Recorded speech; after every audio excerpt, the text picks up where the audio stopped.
Yo, yo, yo. What's up, peoples? What's going on? Sorry about the late start. Technical difficulties, you know what I'm saying? But I think everything's good. I think we're good to go. Happy Sunday. Hope everybody's had a good weekend so far. We got more video gaming news, obviously, for today, July 2nd.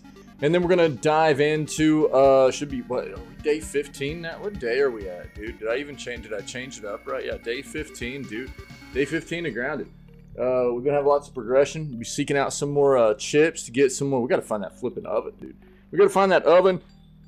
We got too many things now that we need the oven for.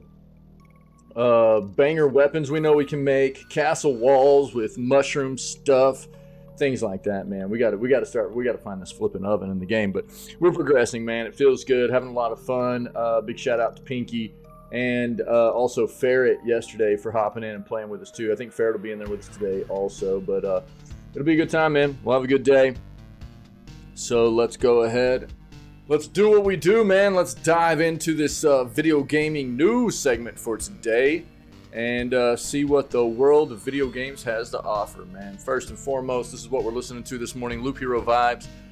Very cool game, and I enjoy the soundtrack a lot, so highly recommend. Loop Hero the game is a roguelite kind of auto-battling RPG game, and it's very, very good. Highly recommend. Go check that out. Indie devs, and the soundtrack is fantastic as well, so give it a look, man. Give it a look. Let's go ahead and dive into the news here, see what we got.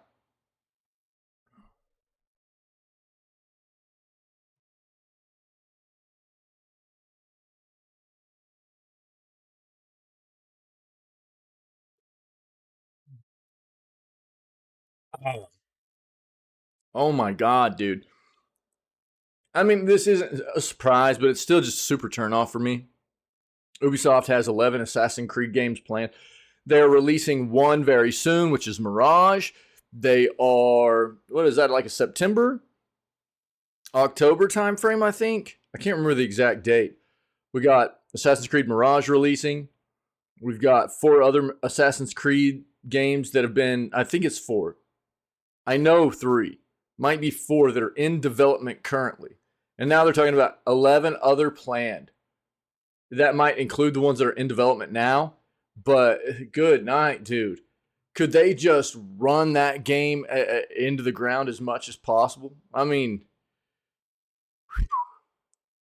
they're not the only ones to do this. Don't get me wrong.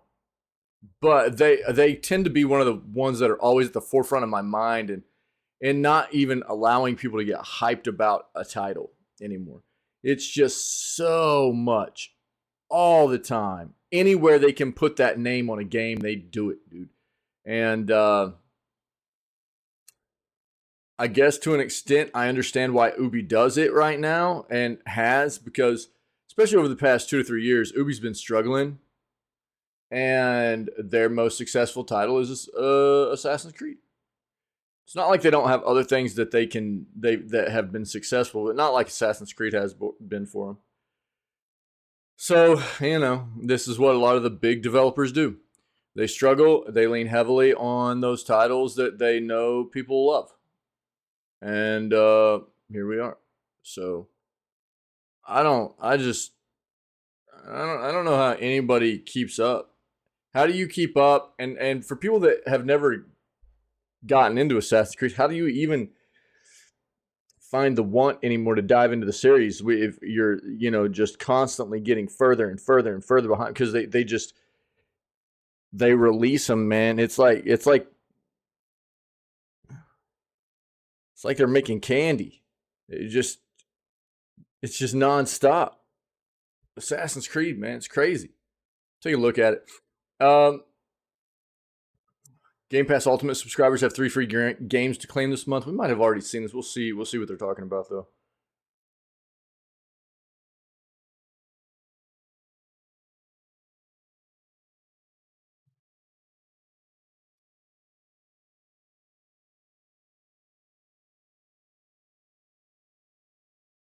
I think we probably already covered this, too. What are they talking about here?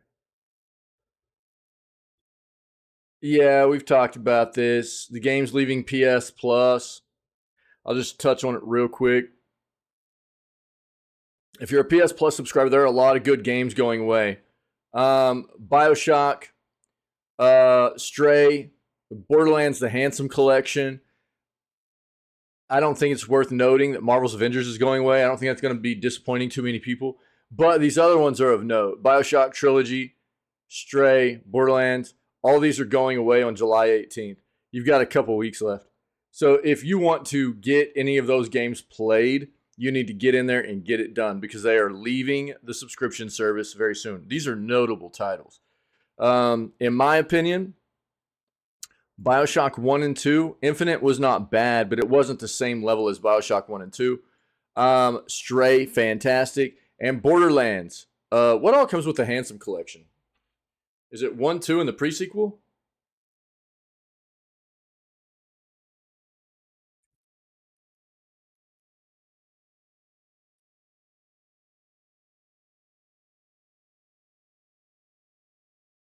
Oh, it's just 2. Is it just 1 and 2?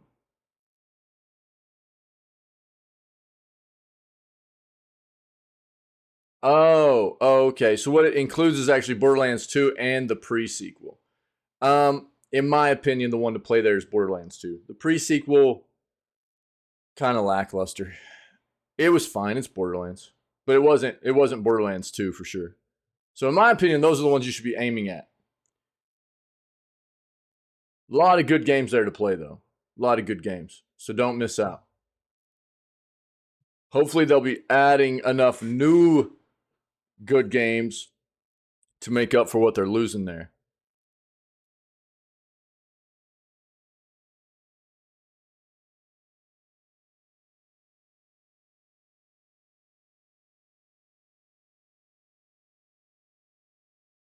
Harry Potter games, just $3 thanks to the new PlayStation sale. We'll take a look at that for people, the Harry Potter fans. Switch's next major game is on sale before it even releases. What?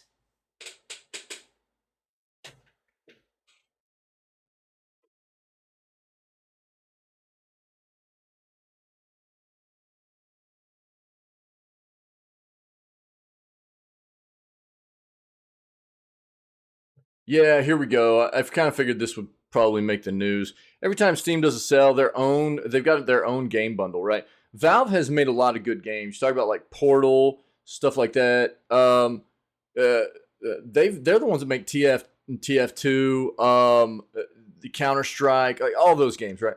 They've got a lot of really good games, and every time they do a big sale, which is a few times a year, they make their entire bundle like roughly $6.50 to $7.50, something like that. That's what this is going to be. I'll touch on it. A lot of good games to be had in that bundle, man, and a very low price too. 10 plus games coming to Xbox next week. Take a peek. We've talked about that.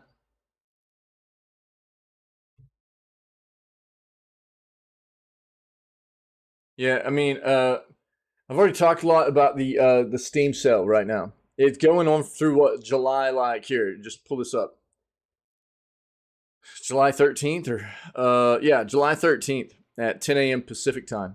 That's like noon stream time here in the channel. So you've got roughly 11 days left right now to hop on the Steam sale. But there's a ton of games and hardware's on sale. There's all kinds of stuff, man. It's a lot of content. So if you're in the market right now for some new games, highly recommend you check some stuff out. There's actually a game I want to talk about this morning too, a game that just released that is actually doing really, really, really well. Where's this at? Let's talk about this morning. You guys seen Dave the Diver? We saw a Meet Dave. Since I'm here and I'm thinking about it right now, I saw this yesterday. Dave the Diver was a game that we saw a trailer for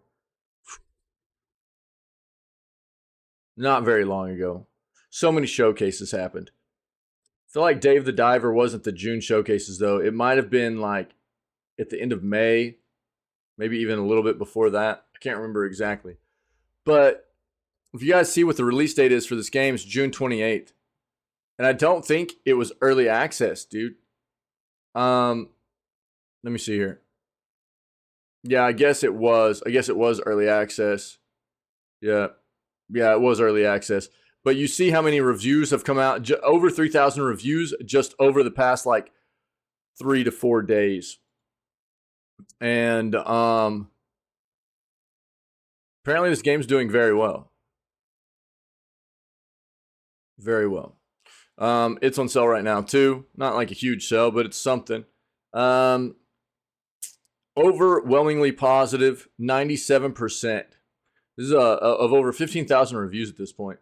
RPG, adventure, indie game. I think what this is, if I remember we'll watch the trailer real quick, but if I remember exactly what this is, it's a game where you're like, basically, you're a scuba diver fisherman. So there's a lot of dangers and stuff, but you're going after particular fish. And then you've got a sushi bar that you're actually like serving the fish to people on and stuff, if I remember correctly. An interesting little human with a precarious love for the sea. This is interesting to me. I might put this on the schedule. Of a mysterious blue hole. And when he isn't merely surviving or rummaging resources, he's often found snapping photographs, racing seahorses, farming, and really anything that grabs his attention. It's this gluttonous appetite for adventure that gets him into all kinds of unique situations. Luckily, he's at the top of his game and at the top of the food chain. Oh boy. I suppose even the most voracious hunters have their off days. The sun sets as the vibrant lights of a sushi bar gleam over the ocean. Dave, still hard at work, is faced with the most ravenous of species. Patrons! And while cooking, serving, Game looks and pouring sick, drinks man. aren't the most treacherous part of his job. They're unequivocally crucial to his survival.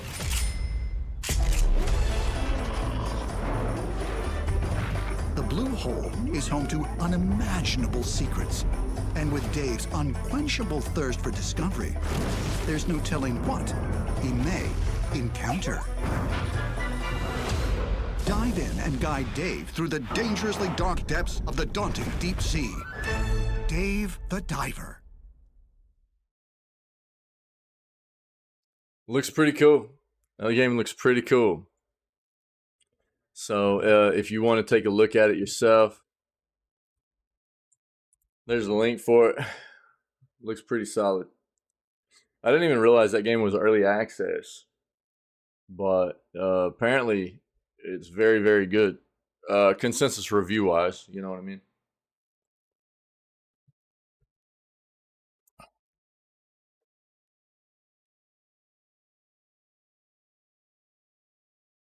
Lots of stuff on sale on Steam though, man. If you're a PC gamer, I highly recommend checking it out. Even if you're not and you're considering getting into PC gaming though, might be a good time to start going ahead and trying to dive in there.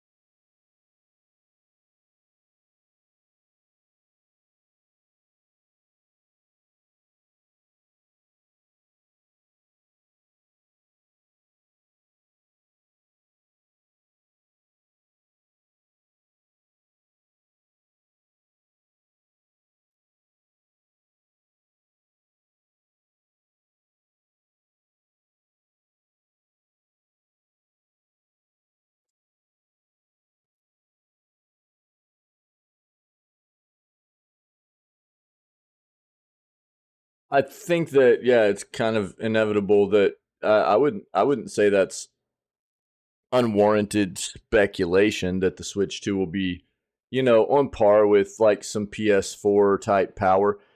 As far as mobile technologies come, and you look at like what the ROG Ally is, but look, Nintendo, they've got something to juggle in their hands here. We talked about this a little bit yesterday. You see the article I'm talking about here. The Switch 2 being as powerful as PS4 will destroy Xbox and PS5.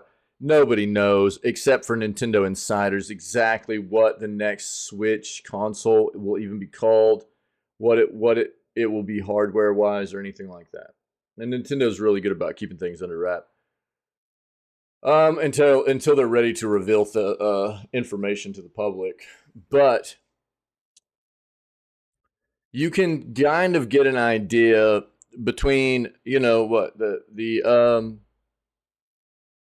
what's the Steam Deck's like what? About 3-year-old hardware, something like that. And you can see the kind of hardware and performance they get out of those devices at the price points that they push it out at. They got different models, right? And you can get in at like a $400, $500, $650 price point. And right now it's less because there's a big sale going on. But then you look at the ROG Ally and you got like a $900 and $1,000 price point for modern, brand new hardware. The thing that Nintendo is going to be trying to juggle here is modern hardware at a good price point. That's what consoles have always tried to do to appeal to customers, right?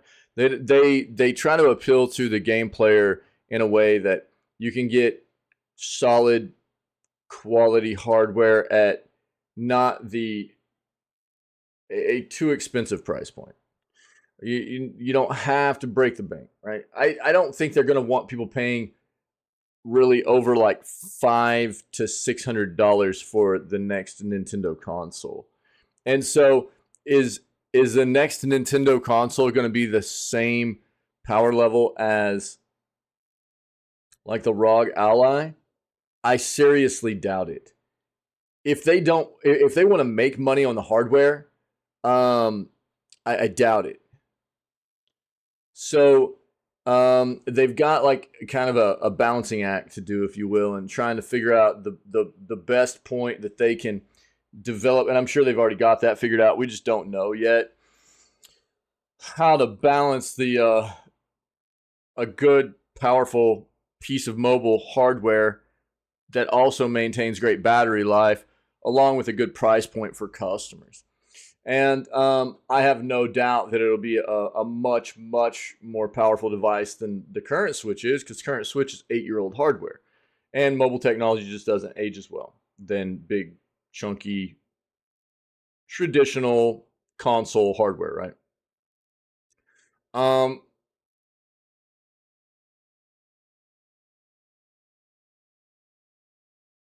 The thing is, I think that they're not necessarily wrong here. I think that there are always variables to consider. There are a lot of people that love Nintendo more than the other console players. There are a lot of people that love PlayStation more than the other console players. There are some people that like Xbox more. Xbox has always been lower than the other two. Now, I think what Switch has really pulled in fan base wise is this dual role for their platform, where you can it's a very inventive thing that they came up with, to take a traditional console and wrap it in a package that serves a dual role purpose, right? It serves that on the go mobile hardware, as well as being able to dock in and play as a traditional console as well. And the other console players haven't tapped into that yet, which serves Nintendo very well. Now, I've been saying for a while that I really, really think that Xbox needs to move over into that market as well. They have too many services that play well for that kind of device. You're talking about cloud gaming, the subscription service stuff, and as well as just traditional console stuff. I think that if Xbox isn't seriously considering mimicking what Nintendo has done with the Switch,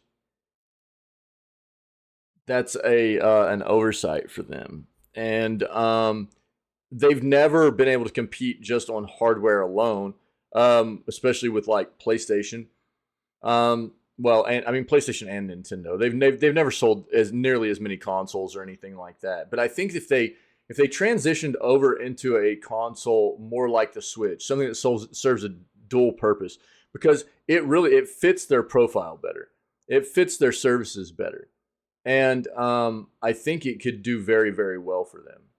We'll have to see what they do with their next generation. We're like halfway through Xbox Series S and X. We're halfway through the life cycle, basically. We're not quite there, but almost halfway through Series X and S and PS5 right now. We'll have to see what comes next for both of these players. But seeing what Sony came out with as their handheld device currently, it's not a handheld. It's a remote access controller with a screen on it. It's not a true handheld. It's kind of gross. It's underwhelming.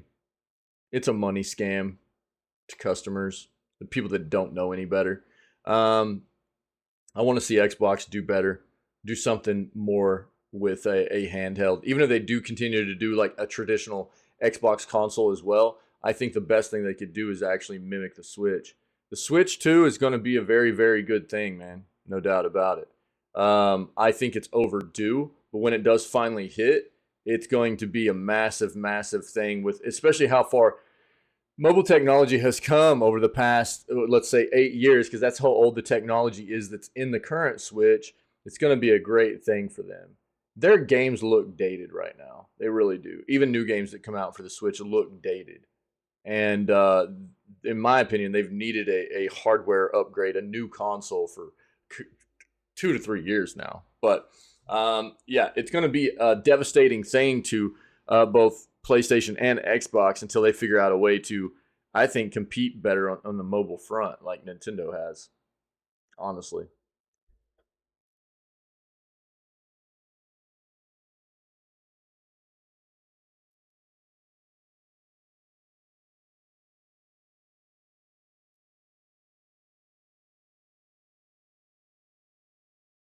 Riven Remake gets its first gameplay reveal. We'll take a peek at that.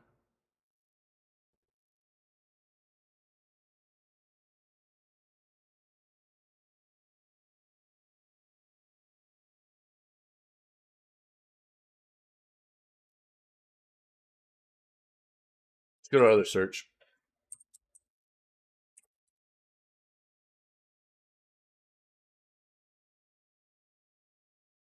Dude, I'm really interested in playing Remnant. Remnant 2 looks like a banger, dude. It really does. It looks pretty solid. Doesn't mean it will be, but it's really interesting to me. Remnant 2 looks good. And it's like that loot and shoot, but it's like Soulsborne stuff, you know? So it's supposed to be very difficult. It's got that dark, ominous vibe to it. It really appeals to me, man.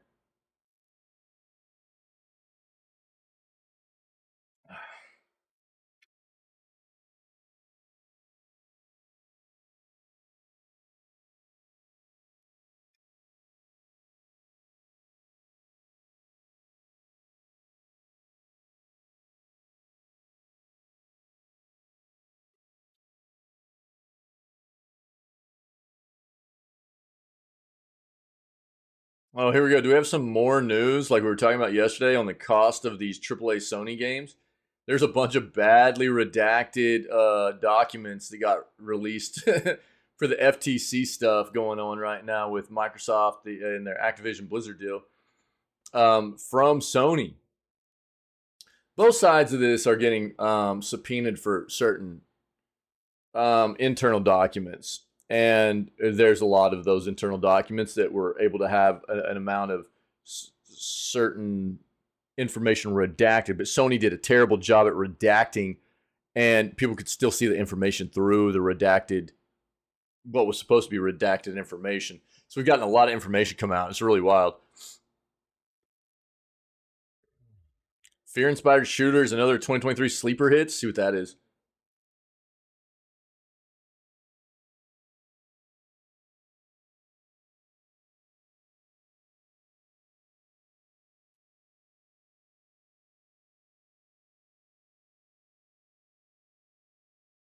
Talked about that.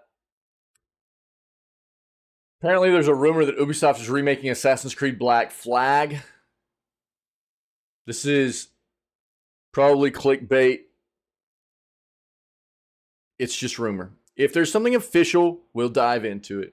I'm not going to put a lot of stock into this like rumor of this. It quite possibly could be good information, could be terrible information. I'm not going to dive into it. Just know there's a rumor out there. The Black Flag could be getting remade.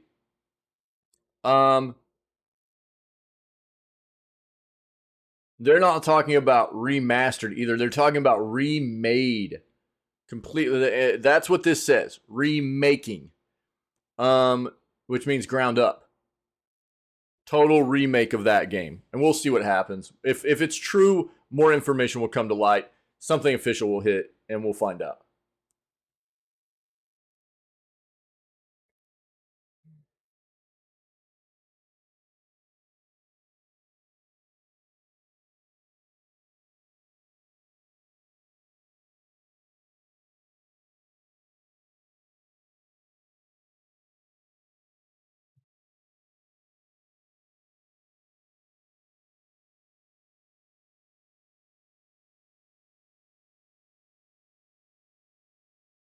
Slava Ukraino.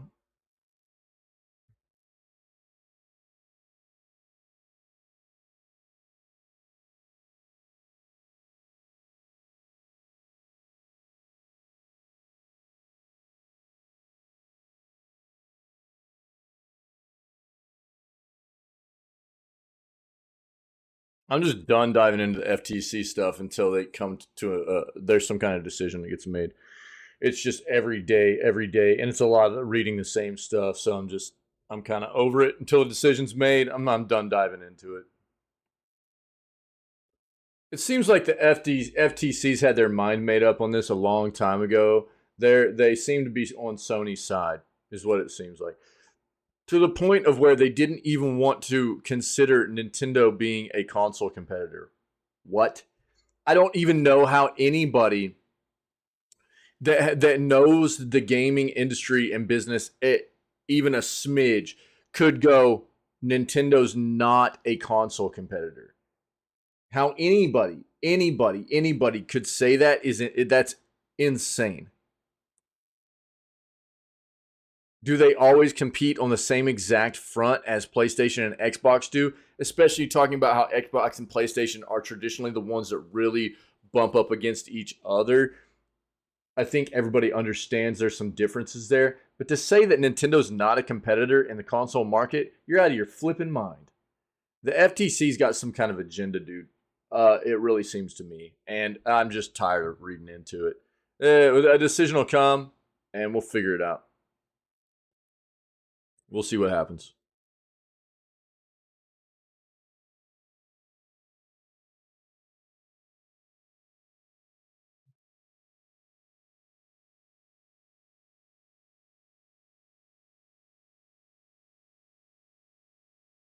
We've seen a good amount of the Crew Motorfest stuff. I'm not going to dive into that.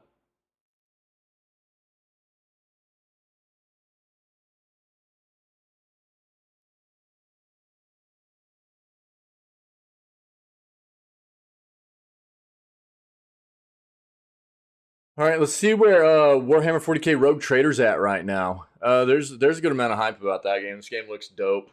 This is an Owlcat game, so we'll touch on it. Owlcat, if you don't know, made the Pathfinder game, the previous two Pathfinder games, CRPG type games. That's what this game's going to be, Rogue Trader. It looks like it could be very good, but I think on the flip side, you have to talk about the fact that when Owlcat did the Pathfinder games, there was, I think for a lot of people, you either liked those games or you didn't like those games. There wasn't a whole lot of in between from what I understand. Anybody I've ever talked to that's played the Pathfinder games, and I don't have personal experience with them. I haven't played them. It doesn't mean I won't, but I just haven't had time to dive into them. It's one of those things where most people seem to either have enjoyed them a good amount or didn't. There was not a whole lot of middle room there, it didn't seem like to me. But we'll see what happens with Rogue Trader. Let's dive into these. Harry Potter games are just $2.99 US thanks to new PlayStation sale. Peter, what up, bro? I'm good, man. How are you doing, buddy? Only $2.99 combined. In other words, they are technically only $1.50, but you have to buy them together as they've been offered as a collection. They do go together, so this shouldn't be a problem for anyone. Yeah. So until June 6th, I think that's incorrect. We are now in July, friendos. So I think this is until July 6th. Dude, I just talked about it. I just talked about it, Peter. Literally right at the beginning of the stream. Yeah. Yep. That's not my name. That's not my name. What's up, Wick? Yeah, dude, I just talked about it. What's funny, I didn't know that Dave the Diver was actually an early access game. I thought it had just released. But I saw it last night on the Steam sale, and I was like, Jesus, that's a ton of reviews already. But literally, over the past like 3 to 4 days, they've already gotten like another 3,000 reviews. And that game is like over 97% positive of just like a ton of reviews at this point. It came out in what, like November of 2022, something like that, I think, in early access, and it just hit full release. And the game, it looks dope, dude. It looks really, really cool. I saw a trailer for it roughly a month ago, maybe. And I was like, dude, that looks really cool, but I didn't know it was an early access game. I thought it was just like coming out. I had never really seen anything else about it. And dude, I might play that pretty soon, actually. That game looks really, really neat. Yeah, yeah. So that's what I just found that out this morning. So take a look. Like I said, we just talked about it. So as you can see, all I had to do was hit back. We talked about it, but Dave the Diver, it's got over 15,000 reviews, and I was like, bro, 15,000 reviews in like 4 days? That's insane. Or 5 days, but that's not the case. Like if you go look at their timeline, I went and looked, and it's like November, dude. It was early access. It was early access. Came out in like October, end of October of last year, and then it just hit full release. So that's basically what happened. Just hit full release, and but dude, the game is apparently a banger, man. So even recent reviews over the last 30 days, they've gotten another 4,000, over 4,000 reviews at 96% positive. It's on sale. It's not a huge sale, but it's 10% off for just the game. That's $18. And the Diver Digital Extra. What is the Diver Digital Extra? What's this, dude? Oh, it's the soundtrack. I wonder how good the soundtrack is.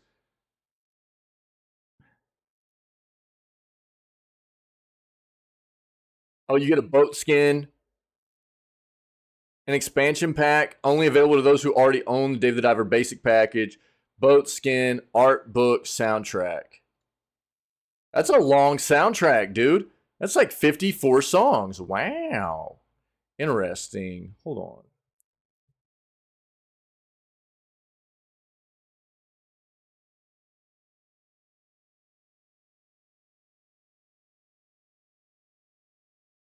Oh, can you not just grab the soundtrack without that? Interesting. I wonder how good the soundtrack is. I might have to look into that.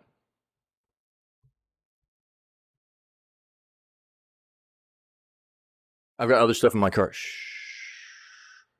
Shh. Oh, did you see the meme I put in Discord, dude? You see the meme I put in Discord? Look at this crap. Talk about some Logitech controller stuff, dude. Did you see this?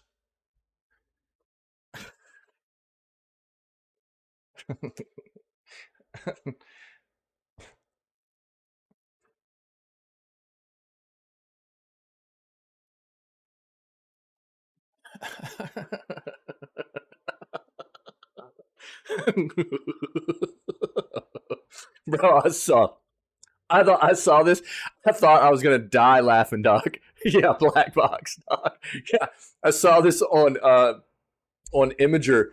Was it yesterday? Yesterday morning, and I threw it. And I was like, "Oh, bro, it is dark. That's dark, dude." But it was pretty funny. I was like, "Oh, bro, this has got to be put into the Discord channel." And so we'll continue here. But yeah, Dave the Diver looks dope, dude. I mean, it looks like there's a lot of wild stuff that goes on in that game. So I'm pretty interested in playing that. Yeah.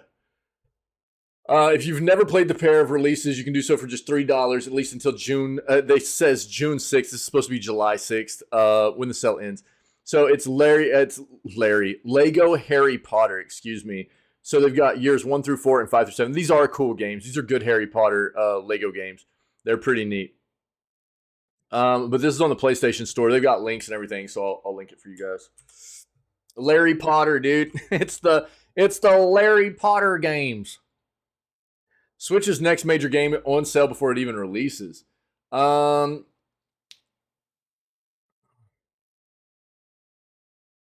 Oxenfree 2.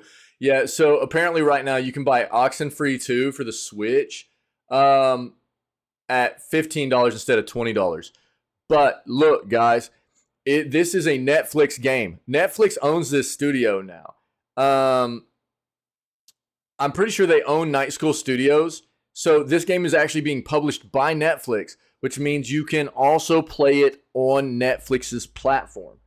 So if you don't care to own it on Switch or whatever, and you have a Netflix subscription, you can play Oxenfree 2 on Netflix on July 12th, which is when I think it releases. Yeah, July 12th, dude. Right? So before you rush to buy this on another console or whatever, if you have a Netflix subscription, you should look into playing Oxenfree 2 just on Netflix, because you'll be able to play it along with your monthly subscription to Netflix, okay? Now, if you don't have Netflix, then maybe you want to go buy this on another platform, or maybe, you get a 1-month subscription to Netflix right now. You can play Oxenfree 2 when it hits on July 12th, and you can watch the final, what I'm calling the final season of The Witcher. That's a win-win also, you know what I mean? So, I don't know, up to you. But just know that this game is, Oxenfree 2 is, and the first Oxenfree is on Netflix as well. So you can play both of those. You can play them in succession on that platform if you didn't want to, pay outright for them for another platform. You don't care to really own them outright or whatever. It's just options, okay? Just know that. But I'll link this. If you're interested in owning Oxenfree 2 on the Switch, you can get it right now before it releases for 25% off, okay? Love the Star Wars Legos games. The new Skywalker one is supposed to be very, very good. I haven't played it, but we've played a lot of the Lego games. We've got the Harry Potter ones they're talking about right here, or that we just talked about. We've got some of the Marvel ones. The Lego games are traditionally very, very good. They're funny, they're fun. It's just like a chill, relaxing, wild experience. They're pretty cool, man. I like them. We have some of the Batman ones too. Yeah, they're good. They do work very well on games or on a handheld too, like the Switch or something like that. They're very good for that kind of platform, or like the Steam Deck or whatever.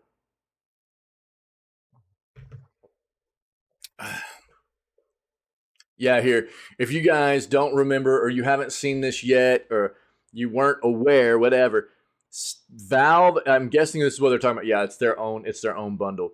Valve. I'll pull it up in Steam in a second. Valve has produced a lot of really, really good titles software-wise over the history of their company, right? And every time they do a big sell, these bundles go on sale for roughly $6 to $7, something like that. And right now, with the summer sale, you can get this big Valve gaming bundle for like $6.50 US, right? We're talking about Half-Life, Portal games, Counter-Strike, Left 4 Dead, Dota, Team Fortress, all that stuff, man. Right? Normally these games are the bundle's like $150. Right now you can get it for $6.50, okay? Some recent releases, like Half-Life Alyx won't be in it, but a lot of their games are. I'll pull it up real quick. Take a look.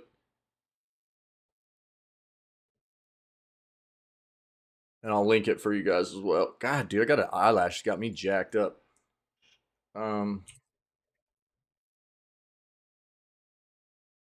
Let's bring it up. Wait, for real?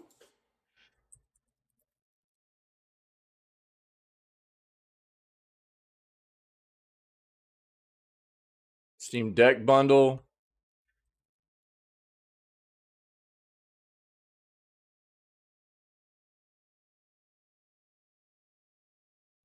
What the crap, dude? What do they even call this?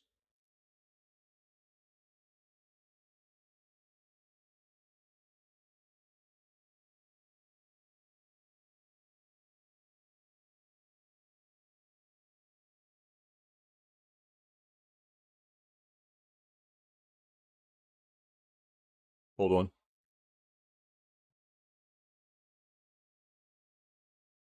It's the Valve Complete Pack right here. This is it. Valve Complete Pack, right? You can see it's normally $150, $6.50 right now. Counter-Strike, Day of Defeat, Team Fortress, Classic, more Day of Defeat, Deathmatch, Half-Life, Ricochet, Half-Life, Blue Shift, Half-Life 2, Counter-Strike Source, Half-Life 1, Source, Half-Life 2, Episode 1, Portal, Half-Life 2, Episode 2, Left 4 Dead 2, Portal 2, Counter-Strike Global Offensive, Team Fortress 2, Dota 2, The Lab, all of that for $6.50, man. With tax, talking like, well, no, yeah, with tax, it'd probably be, you know, in the U.S. anyways, close to $7 or whatever. But that's a pretty solid bundle right there, man. Pretty solid bundle. I mean, Valve Complete Pack. Hold on, I'll just link it out of here. Yeah, it's a lot of good stuff, dude. There it is, Valve Complete Pack. I was like, why is that not showing up? It's I already. What do I have?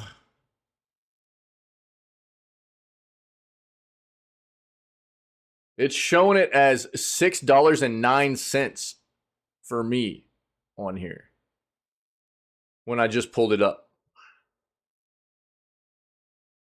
Why? Oh, because I already have Portal 2. That's why. Yeah, I already have Portal 2. So it took that price out of there. So, yeah. Took like 50 cents off. Yeah, if you have any of the games. That's what I was saying. I was like, dude, I thought I had Portal, but I didn't see it in the library stuff. Yeah, so that's exactly what it was. Yeah. Valve's really good about that. Yeah. Do they have the link for this, dude? How come I can't link this? But I'll link the article. You can get the link out of this. That's a really, really good pack. I should probably just pick it up myself. I've always meant to every time they have a sell, and I always forget to grab it. So that's a lot of good games. It really is. Yeah. Don't look at all my games. I'm probably gonna be grabbing some new OSTs. Actually, I'm trying to find some new OSTs. So there you go. There's the link to that. These 10+ games are coming to Xbox next week. Guilt. I think we've seen this. This looks pretty wild. Look, welcome to your new Xbox Games Roundup for July 3rd through the July 7th.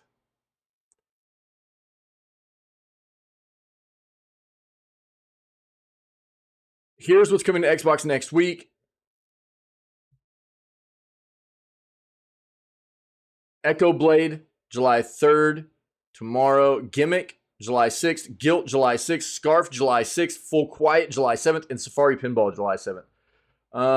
We can watch some of these, what they gave us here anyways. Let's take a look at what this is. I think we've seen this. It looks pretty wild. Emily just vanished one day. Most people lost hope after a few weeks. They just stopped looking. My wife's making carnitas. But I'm not giving up. I need to find her. Just a bunch of flippin' pork, dude. Oh, God. Come here. I can smell it already.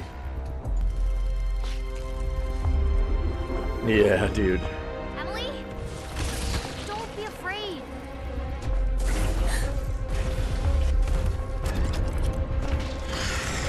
Leave me alone. Emily? You're just another monster.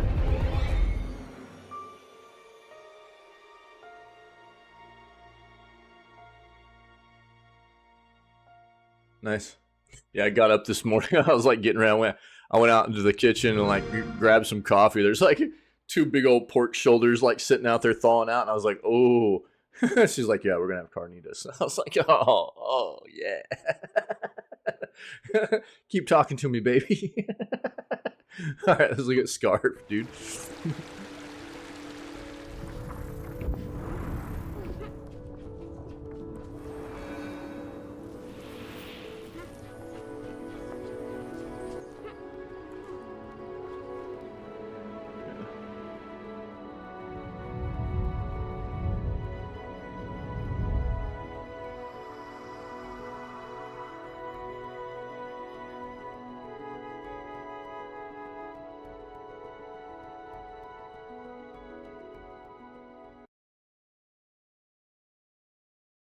Scarf, and then this is Sword and Fairy together. This doesn't even show. Is this Echo Blade? No, just Sword and Fairy together for. We've seen this, dude. We've seen this, but we'll watch it again. This wasn't even listed above though. Oh, you know what we missed? I think yesterday. I forgot all about it, dude. I think the Bandai Namco was last night. Now, we wouldn't have been able to watch it because it would have been too late. It was popping off really, like, yesterday evening. But we might need to take a look at the VOD of that and see how long it is. I think that popped off yesterday.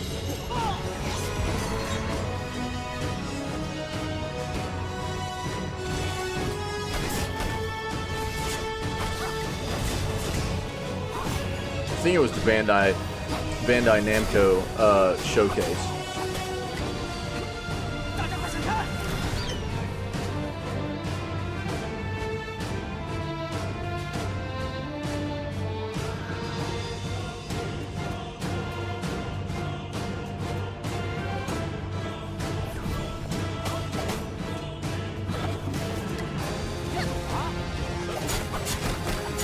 Oh, the Anime Expo was last night too? Oh, word, okay.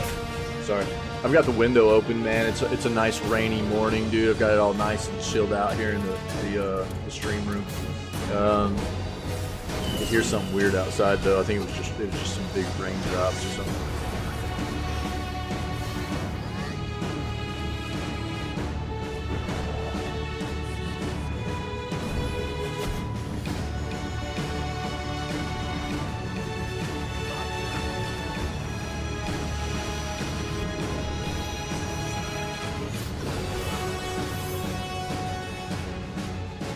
Sword and Fairy.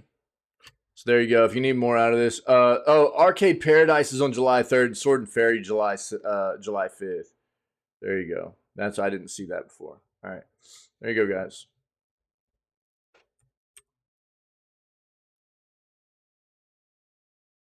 I didn't know they. Let's see. Limited run is July 12th. Bandai Namco was last night. Let's pull that up real quick too, and we'll take a look. Yeah, anime. It happened at the Anime Expo, actually. Look, Peter. Yeah, good call, dude. Yeah, I forgot that's where it was taking place, dude. I was just thinking Bandai Namco. Yeah. So.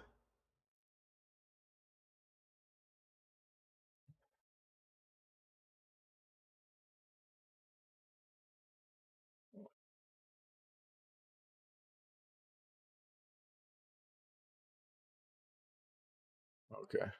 See if we can pull up this Bandai Namco showcase.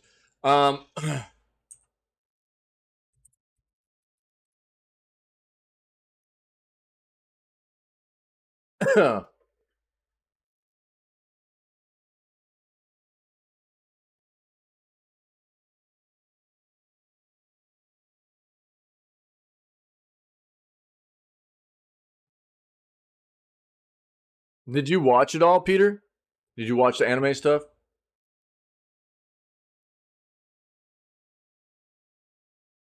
Wait, what?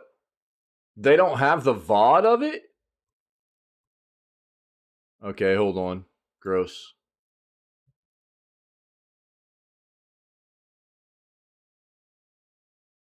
Passed out early last night. Yeah, me too. Dude. I passed out for like 2.5, 3 hours after the stream because my head was crushing. I got up, I ate dinner. It felt a little bit better, and then towards the end of the night, it started coming back. I've still got a little one this morning, but it was a pretty rough evening for me with my head, so I did a lot of resting. Let's see if I can find, they've got to have a Twitch channel, right?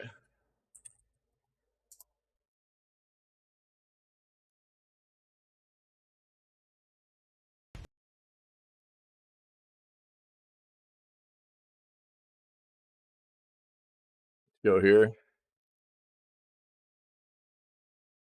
Pause that. Yeah, Summer Showcase right here. How long is this? For the evening. An hour? We might watch this morning. You woke up at 12 been on WoW Classic all morning? Let's go, dude. Nice. Sick, dude. Yo, some WoW Classic. Nice. That's awesome. Yeah, I played the crap out of WoW back in the day, dude. Through the first 2 expansions too. Yeah. Yo. We might skip our way through just Bandai stuff, see what they have to announce. You know? This morning in between the news. I'm surprised we didn't see a bunch of like news stuff about the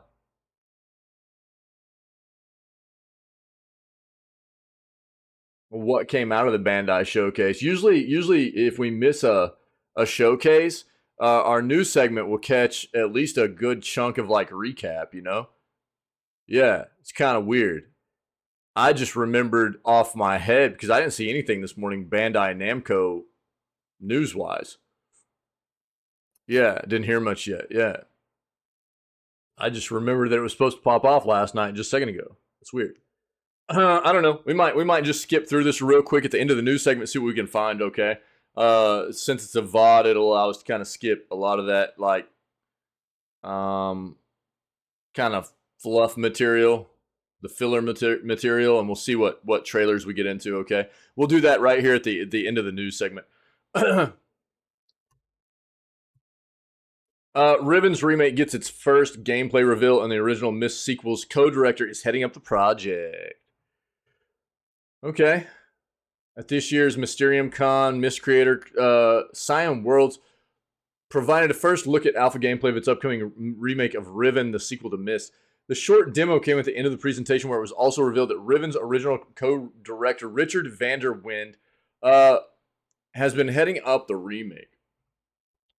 Demo showed off a portion of the middle of the game with a puzzle involving a large boiler on the shores of a lake and some scaffolding leading out from the shore. Look at the thing, it reminds me a lot of Cyan World's 2021 remake of Myst. Unlike that first remake, Riven's gorgeous, dreamy aesthetic survives the shift from pre-rendered scenes to real-time full 3D exploration.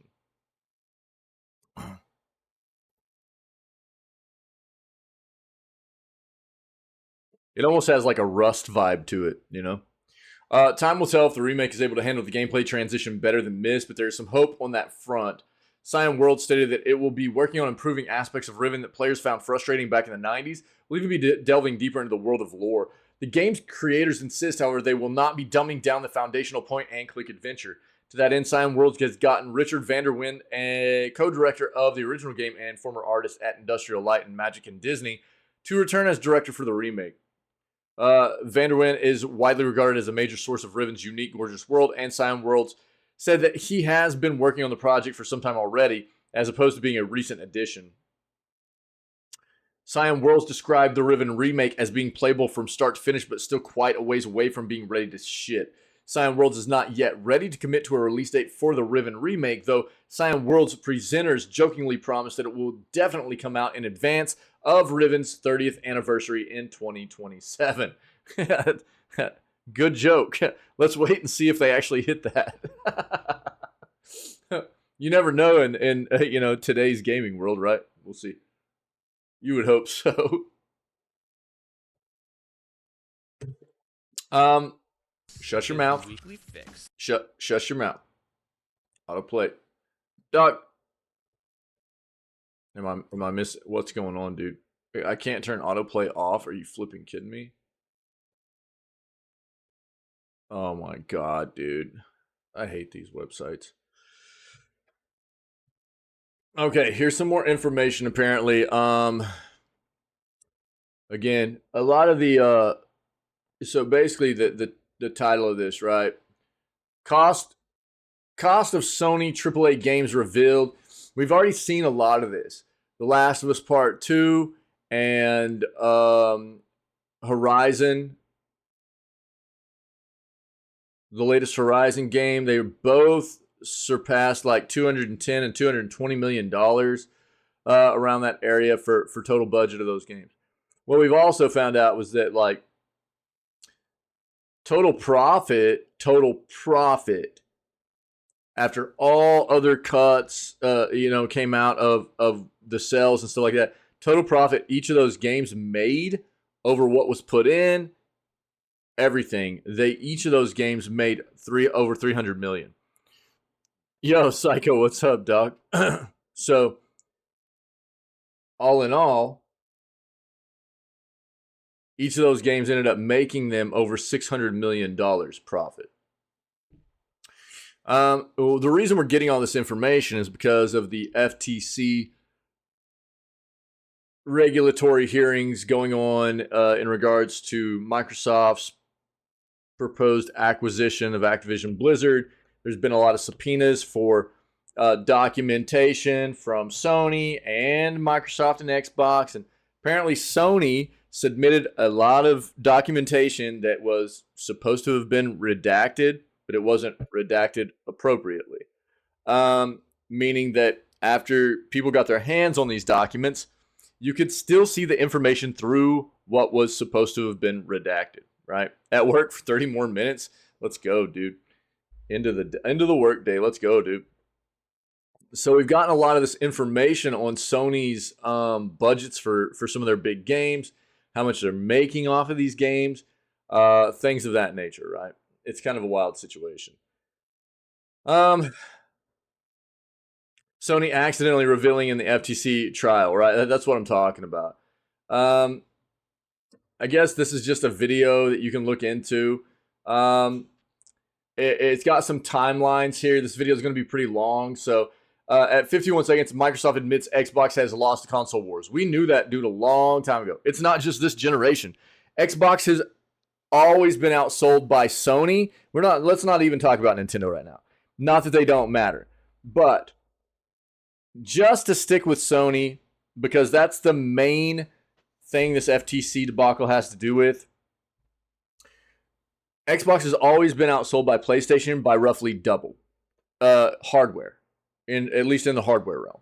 So PlayStation has almost always, each generation of console, outsold Xbox by roughly double the amount of consoles. We've known that for a long time. Xbox admits Xbox admits Microsoft could spin Sony out of business. Microsoft is a huge corporation. PlayStation is bigger than Xbox. Microsoft is bigger than Sony, right? At 6:23, Sony accidentally revealed the cost of making AAA games. 10:04, Machine Games' Indiana Jones game was originally planned for release on PS5. 12:29, Xbox's Perfect Dark reboot is still years away. We've already talked about that. 15:48, The Flash drops hard while Spider-Man holds strong. 18:12, there's two versions of Spider-Man Across the Spider-Verse in theaters. Interesting. 22:45, Superman Legacy officially has its Clark Kent and Lois Lane. Not the Clark Kent we all needed, though. I mean, let's be honest, all right? Work 36 hours out of 48. God dang, dog. Man, you might as well be working in like an ER or something, dude. That's crazy. So if you guys want to listen to all this, again, I kind of TLDR'd this for you. I don't know exactly what they put into the Spider-Man Across the Spider-Verse budget, but we know it's probably somewhere between 200 and 300 million, considering this is the same kind of budget. This is a big AAA game for Sony. Just the same with like Forbidden West and The Last of Us Part 2. And we know that they spent over 200 million on both of those budgets. So it's safe to assume they put a good chunk into that Spider-Man Across the Spider-Verse game as well. You know what I mean? Well, oh, not across the Spider-Verse, but the Spider-Man games. Spider-Man Miles Morales. You know what I mean? That's what I was getting at. I apologize. But um, this is just a lot of audio about what's gone down in the FTC trial and information leaks and stuff. And we know a lot of that. So I don't know. You can take a listen, take a look if you want.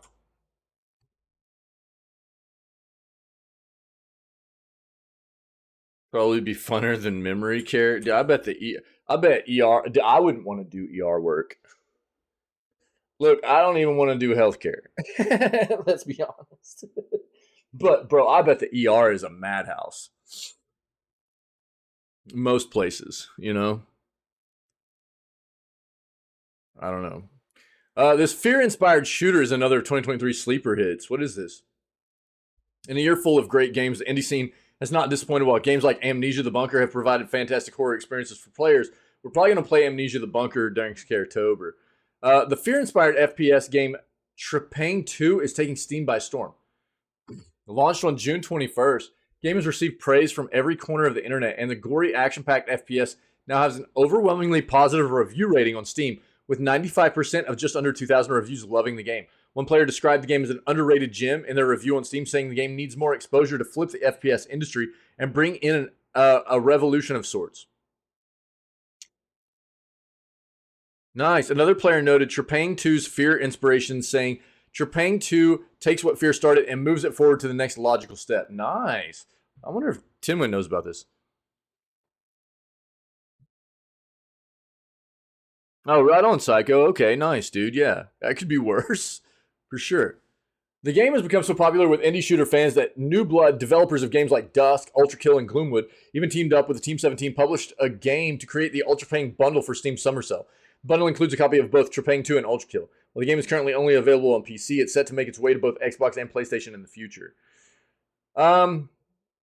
This website, Video Gamer's review of Trepang 2, described the game as a game that took inspiration from the ultra-violent, action-filled, stealth-packed forebearers of the genre, told its own story. Tight narrative that snakes and twists in the best ways possible.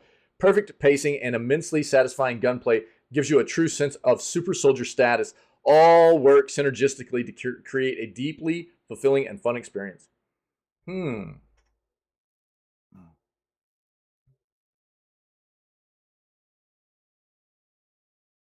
Let's see this, dude. I haven't even heard of this.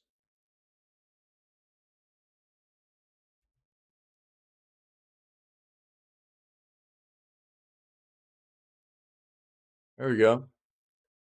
106. Have you guys seen this? We're here to back you up if things get heated.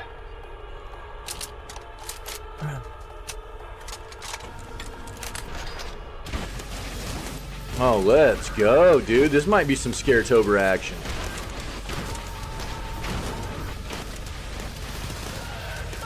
Oh, yeah.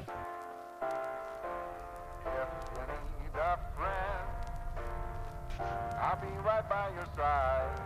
You can count on me. I won't leave you behind. If you're feeling Trepang 2, I'll link it, dude. I'll link it. I'll be right by your side. Know that it's so sweet.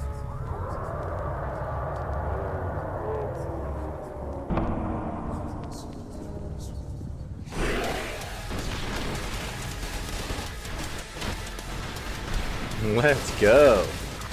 Yeah, boy. This could be some Scaretober action, dude.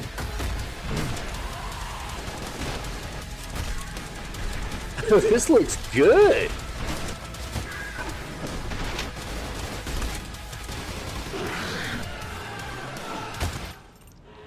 Interesting, man. 106, do not engage that subject. Came out on June 21st. Sick, dude. Here. This is the link for Steam's page for it. Hold on.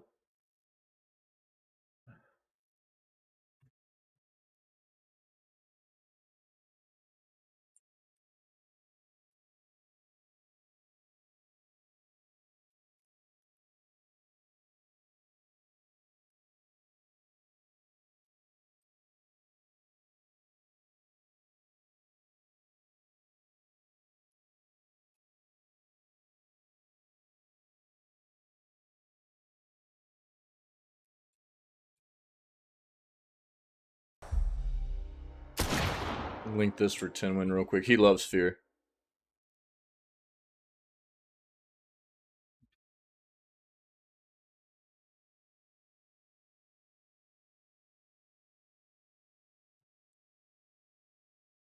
Cool, man. Nice.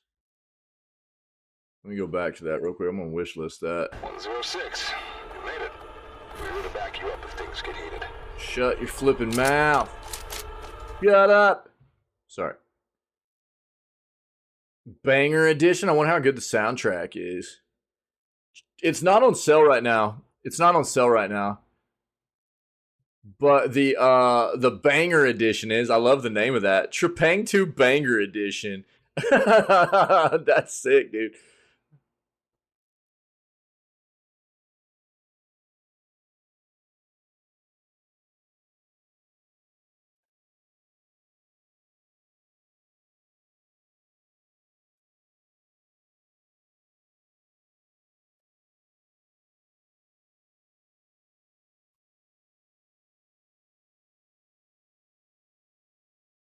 Sick. Okay. Interesting.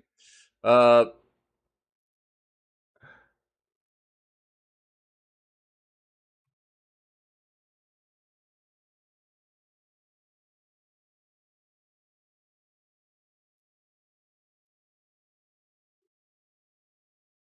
banger edition. That is sick, dude.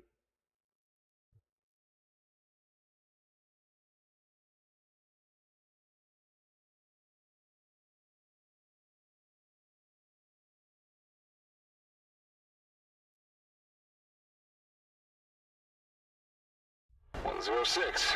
You made it. God dang, We're here dude. to back you Shut up. All right.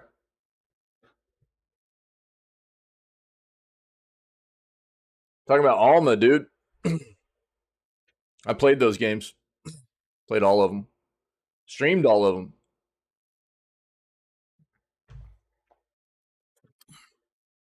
Yeah. Yeah. It looks pretty good, dude. I might play it for Scaretober, actually. Yeah, what's up, Timwin? Yeah, I saw that. I saw this morning. I was like, oh, bro. I hadn't even heard of it.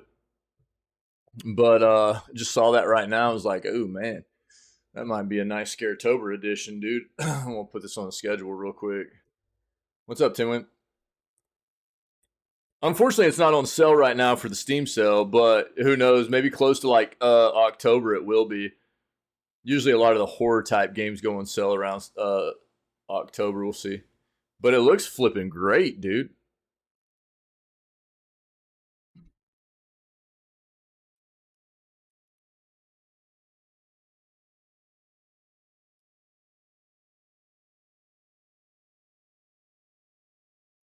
Yeah, seems good.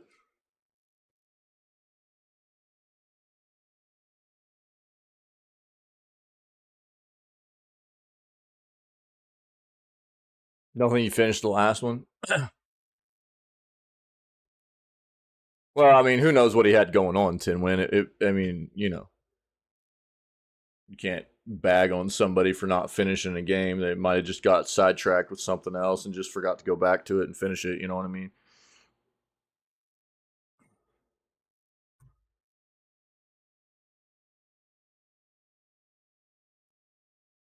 Let's see here, man. Warhammer 40k Rogue Trader, all news so far, and is it worth it? Funny enough, Tinwin's actually been in on the alpha testing of this game, so he might be able to give us a little bit of insight as far as like his own interpretation of what this article provides and his own experience with the game so far. You know, I know that you've liked it. I know you've liked it. So let's read this, and you can give me your interpretation of what you think as opposed to what they're saying about the game. Bro, this is a long flipping article, Jesus. So I'll start it off, and I don't know if I'll read the whole thing, but we'll summarize it too. Warhammer 40k is one of those IPs that even if you don't know about it, you still end up knowing about it. Much like Star Wars and Marvel, the series has stayed relevant since its creation in the 80s and has branched out into every form of media, especially video games. With its most recent entry, Warhammer 40k Rogue Trader, currently in beta, we've compiled all the news we know about the game so far. We've talked a lot about this game. A lot of us know about it. I love balls. Hey, yo, balls. What's up, Wick?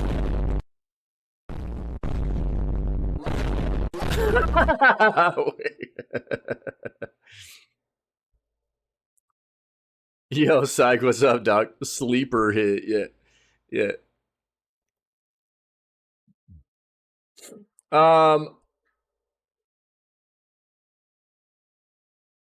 So, yeah, like I said earlier when we found this article, this is an Alcat game, the makers of Pathfinder, right? Pathfinder, anybody I've ever talked to that's played the Pathfinder game, Pathfinder Kingmaker and Pathfinder Wrath of the Righteous, it doesn't feel like there's a lot of middle ground there for people. They either really enjoyed those games or they really didn't care for them much. It wasn't like there were a whole lot of people I've ever talked to that experienced Pathfinder games that were like, they were all right. Most people were like, oh, they were great. Or most people were like, or the other half of the people were like, they weren't great. they weren't very good. Which is kind of a weird thing. But the game will play like those previous titles with a strong emphasis on companion interaction and storytelling. Much like Pathfinder games were based on Pathfinder First Edition, Warhammer 40k Rogue Trader is based on the TTRPG Rogue Trader produced by Fantasy Flight Games back in 2009. Just like the TTRPG, you will take on the role of a rogue trader and explorer merchant faction within the 40k setting with a unique amount of freedom in the grim, dark, oppressive period. Your goal will be to explore the Coronis expanse and build your trading empire while also fighting against the forces of chaos and their minions. What if you want to be part of the chaos, though? You know what I'm saying? It offers a fun blend of storytelling and turn-based combat with XCOM-style elements sprinkled in. This edition adds a nice twist to the Alcat game formula. While the combat system is easy to understand and get a grasp of, the unique abilities and weapons allow the game to get pretty complex. The best way we can explain is that the game has a low skill floor with a high skill ceiling. We fully believe players can get through the game without utilizing every mechanic available to them, especially with the extensive difficulty settings. On the flip side, there's a lot of ability weapon cohesion that open up opportunities to turn the battlefield into a symphony of war and carnage, presuming you can master them, of course. Instead of kingdom management or crusade management, Rogue Trader has void ship combat.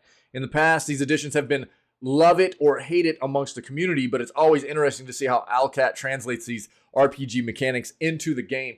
Much like the crusade management, void ship combat is turn-based. You'll get different weapons positioned around the ship that you can use, and your crew will level up to unlock new abilities. That sounds dope. These abilities will come in handy because enemy factions have different ship types that will marshal against you. Although not confirmed, we would be surprised if upgrading and training your crew didn't play into whatever ending you get, like in previous titles. Rogue Trader is expected to have a full release date near the end of this year on PC via Steam, GOG, and EGS. However, players who don't want to wait can pre-order the game on Alcat's website, get a beta key that lets them play the first 3 chapters.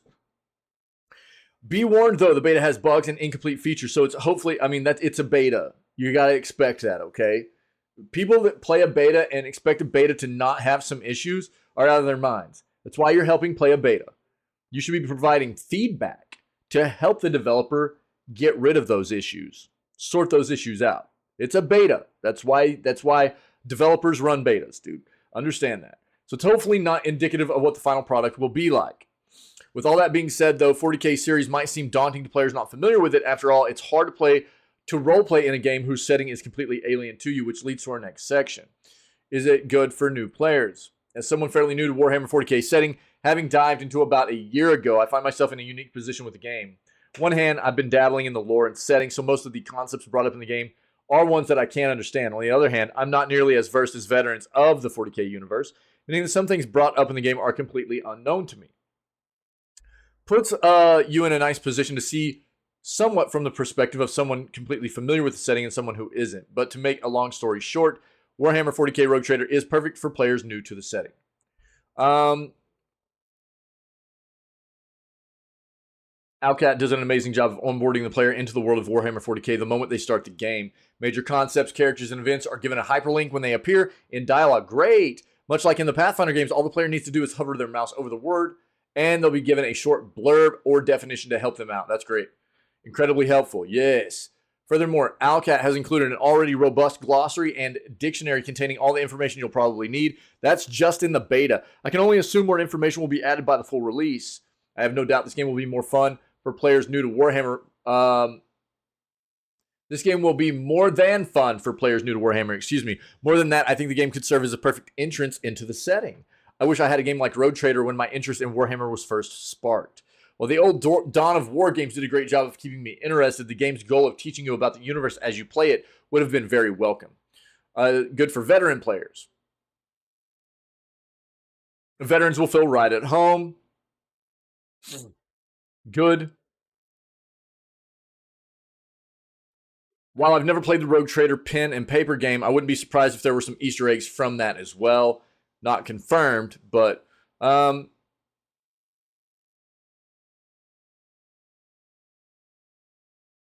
okay. Yo, we got random mote time. Here we go. And then I'll look at everything else that happened in chat. Sorry, that was a bit of a long article. Get your random motes in there.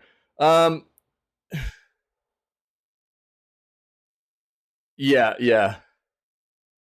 the Pathfinder games. I've heard a lot of things. Some people were fine with it and they enjoyed the games. Other people just didn't really enjoy the that's what I'm saying. It felt like you were either on one side of those titles or the other. You were either good with it, you enjoyed it, it was good, it was a good experience for you, or you didn't. I didn't find many people that were like okay with Pathfinder. It was a fine experience. You weren't overly enthusiastic about it, and you just didn't like it. It was usually one side of the sphere.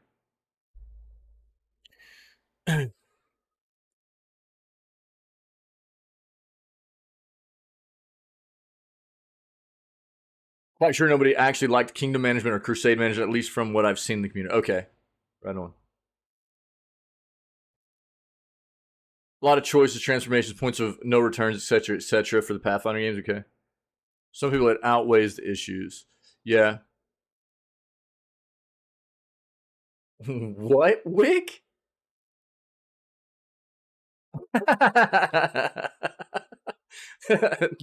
Yeah, thanks, Timwin. Yeah.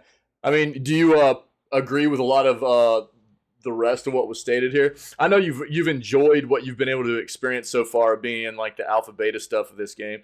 You've expressed that to me previously. I'm excited about it. I want to try this game. It looks very, very cool. It looks very neat, and I'm excited about it. So it's nice that you popped in here whenever we were like taking on this article right now. It's awesome. If you guys want to read more out of it, here you go. I hit the gist of it. I didn't miss very much in this article, but there you go. Ubisoft currently has, oh my god, dude, it hurts to read this. I'll be completely honest with you. Ubisoft currently has 11 Assassin's Creed games planned.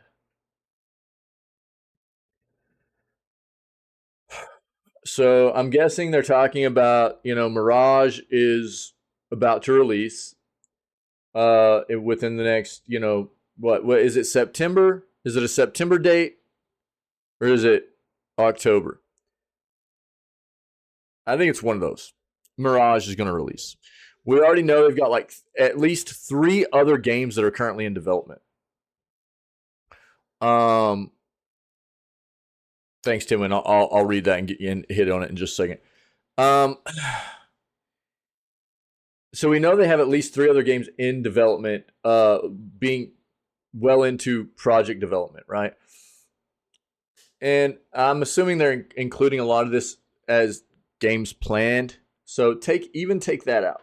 Take 4 games that we're currently aware of out of the games planned. That still leaves 7 games, dude. That still leaves 7 more Assassin's Creed games that they're planning on pushing out right now. Yeah, Timwin, for sure. I mean, and look, here's the deal. Ubisoft's struggling right now. As a large developer, they've had a rough 2 to 3 years. Past 2 to 3 years have been pretty rough for Ubi. They don't really have anybody to blame but themselves, but I think that you're seeing a heavy lean by them on one of the biggest titles that has been successful for them over the years. But I mean, this is they're not the only company that does this thing, but man, they're one of the better examples of it. And I don't know how anybody gets hyped about Assassin's Creed anymore at all. For anybody that's ever been a fan of Assassin's Creed, how do you get hyped about the fact that they just pop these things out so fast, man? How it's like they don't give you any time to actually get excited about it. And for anybody that hasn't taken a dive into this series, it's daunting. It's a daunting thing. Even if you did feel like you wanted to start trying to experience these games, it's too much, dude. I don't know. I think to an extent, maybe Timwin, this is what I think their bigger problem is. Their bigger problem is probably some of the result of that, right? So I think that what has happened is they have gotten bad at being able to do anything different. They've gotten so tunnel visioned in on the things that they've done for so long, like Assassin's Creed, Tom Clancy stuff, Far Cry. You know, not that they don't have some others. They've got like Just Dance, stuff like that. You know, they've got some other stuff too. But it feels like they've gotten so tunnel visioned in on certain things that they've done for such a long time, they have a really hard time stepping outside of that box, right? We've seen them trying to do other stuff that just doesn't work, you know. And I don't know I don't know exactly what their deal is, but I'll be completely. I mean, I really don't ever plan on jumping into Assassin's. It's just too much, dude. I know that they've made some very, very good Assassin's Creed games. From what I understand of the past. And I remember when Assassin's Creed first came out, they just hit their 15th anniversary. But dude, even last year hitting their 15th anniversary, at that point, they had 12 mainline games and 17 spinoffs. And now they're talking about 11 more games planned. Good flipping night, dude. It is so saturated. You know, like, I fail to believe that you're actually getting good creative content, unique, creative, good quality experience into most of this stuff if you're just push it out. You know? And that for me is like, I don't really care to dive into it. So I know a lot of people love Assassin's Creed, and for me, it's just like the more I hear about, the more they're leaning so heavily on this and want to push more and more and more and more and more and more and more and more and more and more out. I don't care to dive into it at all.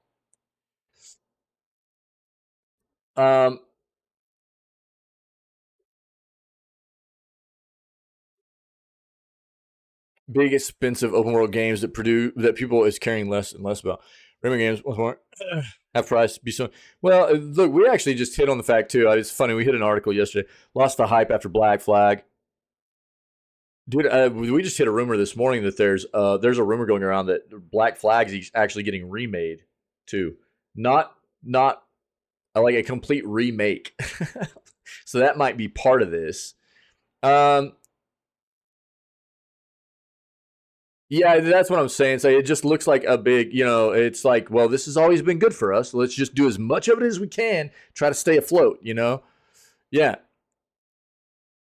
Open world games are just too expensive to produce. Continue to do almost exclusively that. Well, so apparently, like with Mirage coming out, so they are taking the scope of these games down a bit. Like Valhalla was apparently massive to the point of where most people felt like they couldn't ever really finish the game. It was so flippin' big open world. Okay, Psycho. Yeah, Doug. Yeah, you're probably getting off work. All right, brother. Be safe, dude. Be safe. We'll see you in a bit. Absurdly bloated, right? Yeah, that's what. And there was a lot of feedback from the community to Ubi that was like, "This is too much, dude. It's just there's no point in it being this absurdly." Like you said, Tim, bloated. It's just a bunch of bloat, right? And So now they're like, okay, well, we're trying to get back to the roots of what we were with Assassin's Creed. So Mirage is supposedly, they're trying to kind of bring it back into what Assassin's Creed was originally, right? But you know what you talk about up there with like big, expensive open world games, care less and less about. I don't know that people care less and less about open world games. People just care less and less about bad open world games. And the fact of the matter is, like, we hit on an article yesterday talking about we're getting all this information. There's a bunch of leaked information now because of these badly redacted documents that have come out from Sony in the FTC debacle. But we're finding out exactly how much money Sony's been spending on their AAA games. And we got a lot of reaction from indie developers. And it's like, holy crap. These indie developers are like, you've got to be kidding me. Like, this is how much money's being spent on development of these games. And while some of them are very good, these indie developers are like, dude, I could push out 10 to 20 amazing games with that. I could push out 10 to 20 amazing flipping games with, which that's a theoretical kind of a reactionary process to, but that's the difference, right? Between like what an indie developer deals with. We talk about that a lot too. Any developer struggles with the overhead that they need, the capital they need to be comfortable in pushing out their visions, these unique, incredible visions, the passion that they have behind their projects. Whereas the AAA side of things, like, just get a dump truck full of money, pour it on there, and hope things pan out, right? It's like, I know, dude. Yeah, for sure. And so, I don't know. It's a weird state. It's a weird thing, I think, in the industry. And I think with Ubi, it's they've been struggling for 2 to 3 years. I mean, even last year, beginning of last year, even they were being one of the more touted businesses to be bought out. And honestly, I think if they do get bought out, it'll be like somebody like Tencent that actually has already invested a lot in their company. And it's not because they want to take their development process. They want their titles. You know what I mean? It's that Embracer mentality. That's what Embracer does. Embracer takes over a lot of companies, not because they want the development side of it. They've already got the development stuff they want. They want the IPs. And that's what Tencent would be after too with somebody like Ubi. Ubi is not in a good place. They've had a lot of bad stuff go on internal. They've had a lot of like poorly done games. You can tell that their internal process is just really not great. You see games like Skull and Bones have been delayed, 7 times? You know what I mean? There's something wrong, man. There's something wrong. And you can see how heavily they're trying to rely on these games that have just been good. People, they've built up a big community around them for a long time, but this is not the way to do it, I don't think, man. I think you're really going to start turning people off with you're saturating this IP so heavily. It's just getting so watered down now, It's really, really hard. It's tough to see because I know there are a lot of people out there that love Assassin's Creed. And I think that you're really going to start turning people off by doing this. We'll read the rest of this and see what it has to say. But yeah, you read the title right. Ubisoft currently has 11 Assassin's Creed games planned. Following our exclusive report in February where we revealed the code names, developers, and brief descriptions of 3 more unannounced Assassin's Creed titles like I just talked about. That's aside from Mirage, right, that we know is about to hit. A new report says another title is in the works. The title is a remake of Assassin's Creed Black Flag. That's what I was just talking about. We kind of skimmed over an article this morning that was saying that was a rumor. Yeah, Tim. Yeah, dude. I mean, it's so weird that like so many of us can just see this. How does the business not, Which Insider Gaming was able to independently verify is in development. So an entire remake of Black Flag. When was Black Flag actually released?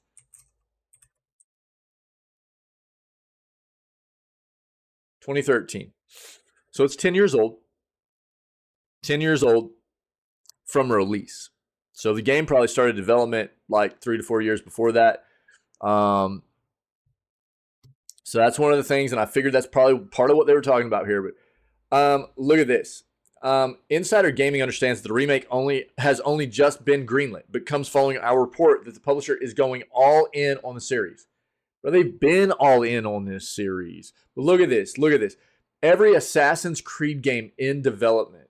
Assassin's Creed Mirage, October, like I said.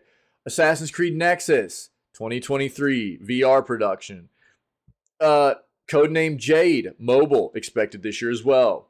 Codename Red, single player production, next year. Codename Hex, expected 2025 and 2026. Codename Invictus, multiplayer, expected 2025, 2026. Codename Nebula, unknown, single player. Codename Raid, multiplayer, unknown. Codename Echoes, multiplayer, concept prototype, unknown. Nexus 2 VR, unknown. Black Flag Remake, just greenlit, single player, unknown. So, before I read the rest of this, let's be very honest here. We know that, like, many big developers have a slew of games. Always. That's kind of my thing too. That's what I'm going to talk about right here a little bit. Is big developers always have a plethora of games that are in some form of production development, early production. And what happens is there's usually like this filtering that kind of happens, right? Where they start working on the game in certain areas to an extent where they like, all right, this team works on this team works on this team works on this team, and then they bring everybody back together at certain intervals so that the top of the business and everybody can take a look at what's going on, and they go thumbs up or thumbs down. And a lot of these games don't see the light of day. They get scrapped and stuff, right? So I don't know. I mean, I would expect that maybe not all of these are going to hit, right? Because that's the way big developers work. They have a lot of things that get early, concept, start, getting the ball rolling, think tanking stuff and seeing what they can come up with to see if it's going to work or not. If it starts seeming like a good idea, and then they keep going with it a little bit further, and they come back to the table and like that whole thumbs up, thumbs down thing, So we'll have to see if all of these come to fruition or not. But it doesn't negate the fact that you can tell that they are heavy Assassin's Creed. Like I said, I mean, it's not that I've said that Ubisoft's been this way for a long time. It's not necessarily any different. It's just heavier, it seems, right? Kind of heavier. But dude, that's dark, Tinwin. That's dark. So like I said, yeah, what was it? Last year, I think, was their 15th anniversary. 12 mainline installments by that point, and 17 spinoffs. There was something. It was something to that effect. And now they've got 11 more in development right now that haven't been released yet. We know Mirage is about to hit. Nexus will be here soon. And it's so much, dude. Ubisoft Sofia, known for co-developing Assassin's Creed 3 Liberation and Assassin's Creed Rogue, has pitched Project Nebula, an Assassin's Creed title that will have 3 different settings: India, Aztec Empire, and Mediterranean. Ubisoft Chengdu has pitched Project Raid, a free-to-play 4-player cooperative title that will be PvE. It's believed that the title's characters will all be from the Assassin's Creed universe. Ubisoft Annecy, known for developing the multiplayer portion of games like Assassin's Creed and Splinter Cell, as well as co-developing The Division 2 with Massive Entertainment, has pitched Project Echoes, which has been described as a multiplayer title that will use Ubisoft Scholar technology. You can read more details on the Assassin's Creed codename Red here, which will feature both a shinobi and a samurai. I don't know. It's just...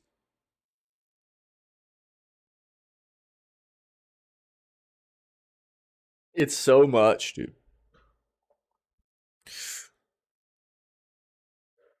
Yeah, I mean, that's the way I feel about it too, Tinwin. Yeah. Nice, Poison. Nice. It's good to see you, Poison. Happy Sunday. That's the way I feel about it too, dog. It's just too much, dude. I've said that about Assassin's Creed for a while, or Assassin's Creed and Ubisoft. I've said that about this developer with this series for quite some time, and sometimes I get criticism for it. But for me, it's just, dude, it's felt just too overly saturated and watered down for quite a while. I don't know how anybody can feel hyped about it. I don't, and it's nothing against maybe the quality of their games or anything, but it's just too much, man. Too much, dude. And I think it is an indicator that they are having trouble with other IPs in their portfolio, which means that they are going all in right now on Assassin's Creed to try and survive and stay afloat. That's the way it comes off anyways. I have no idea. I'm not an insider there or anything, but it definitely comes off that way, does it not? I mean, it seems like they are struggling to find a way to maintain. And because Assassin's Creed has been their big kind of cash cow IP for so long, they're like, let's just keep making as much of it as possible, just as fast as we can. And I'm sorry, and I know they're a big company with a lot of resources and stuff, but I fail to believe that you can make, even as big as your company is, have 11 of these projects going on at the same time and really be pulling in great content on most of them. I just don't believe that. So instead of pulling your resources together, getting maybe a couple of these projects going at a time, few of these projects going at a time to make sure that you're getting really great content. The best and most resources available to really, I mean, bring the best you can out of this famous, amazing IP. It's more like just get as much of it out as possible is the way it comes off, right? Well, let's see what happens. I don't think that all these will probably come, but even if they do, I mean, it's so much, dude. It's so much. Game Pass Ultimate subscribers have 3 games to claim this month. That was actually funny, Tim. A skeleton. Xbox Game Pass Ultimate subscribers have 3 games to claim this month. Those signed up for the Ultimate tier of the Xbox Game Pass subscription service have 3 free games to claim this month. I think we already kind of hit on this. Yeah.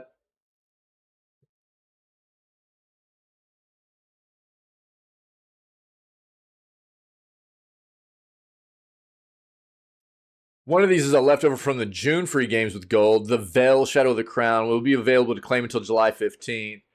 Subscribers also have Darkwood to claim between now and July 31st, while When the Past Was Around is up for grabs starting July 16th through mid-August, okay? Right there, you can see the Veil Shadow of the Crown until July 15th, Darkwood July 1st through 31st, and When the Past Was Around July 16th through August 15th, okay? Take a look. Okay, so here's the deal. I don't have any more articles per se. If anybody has anything to add, let me know and we'll address before we move on. But the Bandai Namco showcase popped off last night. This thing is like an hour long, but it shouldn't take us that long to get through it because I'm just going to kind of go through here and look at like the trailers and stuff. It's a VOD. It popped off last night. It was like late last night for me anyways, as far as the stream goes. So I'm going to go through here. We didn't really see anything in the news this morning. So I'm not expecting to be like really blown away by anything in this, because usually if we miss a showcase and there's anything significant in it, we get articles the next day in the news, and I haven't seen anything yet. We got no articles this morning in our news search, which doesn't mean that there isn't anything good, but I'm just going to skip through here. We'll take a look at the trailers and stuff and see what maybe the Bandai Namco showcase had to offer. I'm guessing there's probably some decent stuff, probably some Dragon Ball stuff, probably some From Software stuff, because right now Bandai Namco is still the publisher for From Software, even though From Software is trying to get their own internal publishing division going. Bandai is still doing their stuff. So the Bandai will be the ones publishing like Fires of Rubicon, and we'll just see. Let's go through here and see what we can find, okay? So We'll take a look at this, then we'll end the news and we'll start playing Grounded, all right?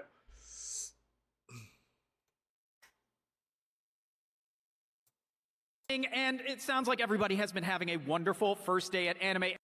I'm just not going to listen to all this. I'll link it for everybody so you can watch the whole thing, maybe. But let's take a look at everything they're showing us, okay? I'm just going to just skip through here and look at the trailers and stuff. It's just, I was sitting here for an hour watching like a bunch of like filler content, doing the news. How far? Not really what I'm looking to do. Naruto. No way! Are you seriously going to war? The world craves conflict. Still gonna stop me? Losing. It's the opposite of last time. I don't know anything going on outside. I'm the guide for this game. So brittle.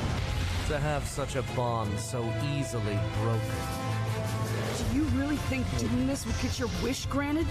No one can stop it now. And Zero shall provide the reign of power that Lord Pain strived for. Like hell it is. The fifth great ninja war is only a matter of time. I'm not gonna let you do it. To bring pain to the world.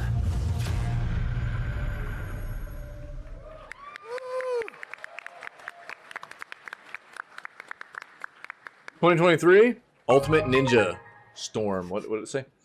So, special story mode overview. Crisis of the Fifth Ninja Great Ninja War. 先ほどもお伝えした通り、スペシャルストーリーモードの主人公は、メルツという2人のオリジナルキャラクターが登場しています。So furthermore, we have two new characters, Nanashi, Mers. They are Nanashi and Mers.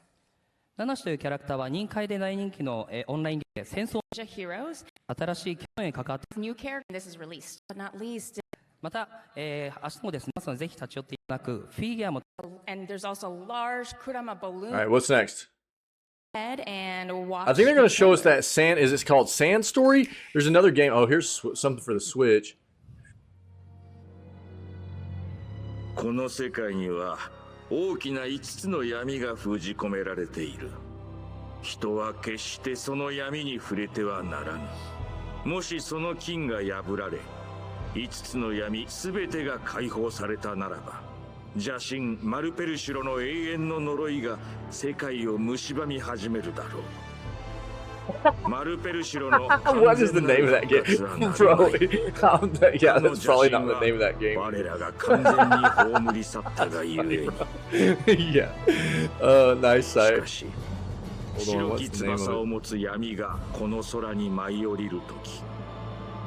世界は暗き災いの渦に音もなく飲み込まれる。唯一の希望は遠く失われし海。海よ、我らを見出したまえ。我らを許したまえ。Did I not add it to my wish list? What the crap, dude? Really?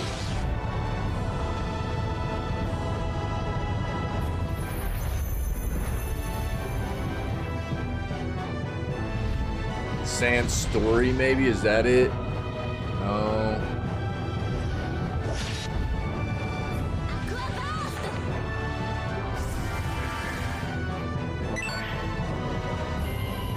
Hold on.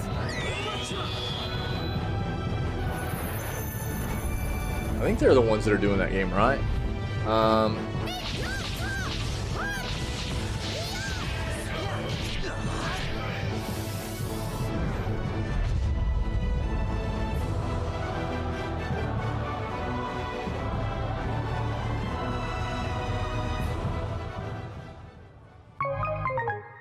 Sandland? Sandland. That's it, dude. Sandland.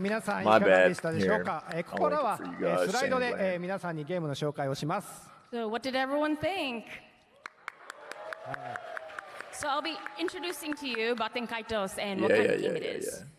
はい、バテンカイトス 1&2 HD リマス I タ knew ー it は was です saying ね、something, man. 約20年前、 Yeah, ゲ check ー that ム out. キューブで発売されましたバテン Looks カ kinda イトス wild. 1とバテンカイトスオリジンズを一本にまとめてリマスターした作品になります。So Batten They might Kaitos show it 1 in here and too. 2 HD Remaster is a remaster game that includes Batten Kaitos Eternal Wings and the Lost Ocean and Batten Kaitos Origin, both of which were released on the Nintendo We'd already heard GameCube about this about 20 years releasing, like the ago. HD remaster グラフィ stuff ッ for クのアップグレードや Bait 操作性の Kaitos 向 1上 and 2. さらにはさまざまなサポート Several quality プレイをします。ここが非常に本作のユニーク。 Wait, what?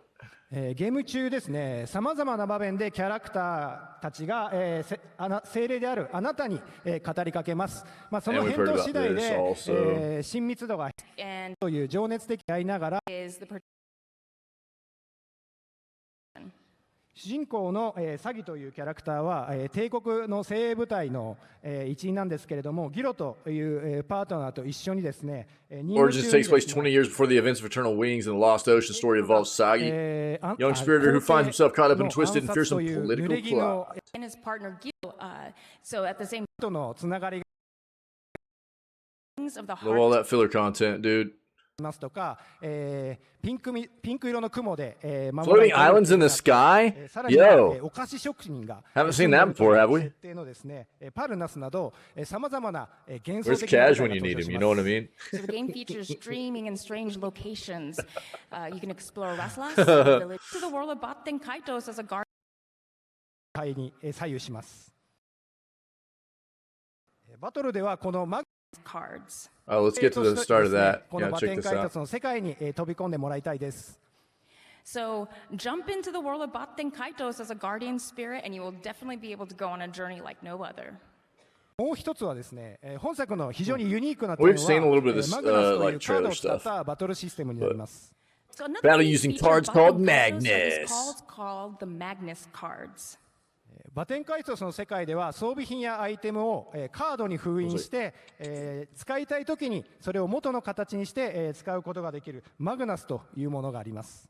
So in the world of Batten Kaitos, the essence of matter are stored in cards known as Magnus, which when used allow the essence of the items to be returned to their original form. バトルではこのマグナスをですね、攻撃、防御、回避といった、コマンドとして、使うことになります。バトル自身が、リアルタイムに、展開されますので、この、マグナスを、どういった、どういった形で使うのか、戦況に応じて、使うというところが、バトルの勝敗に、左右します。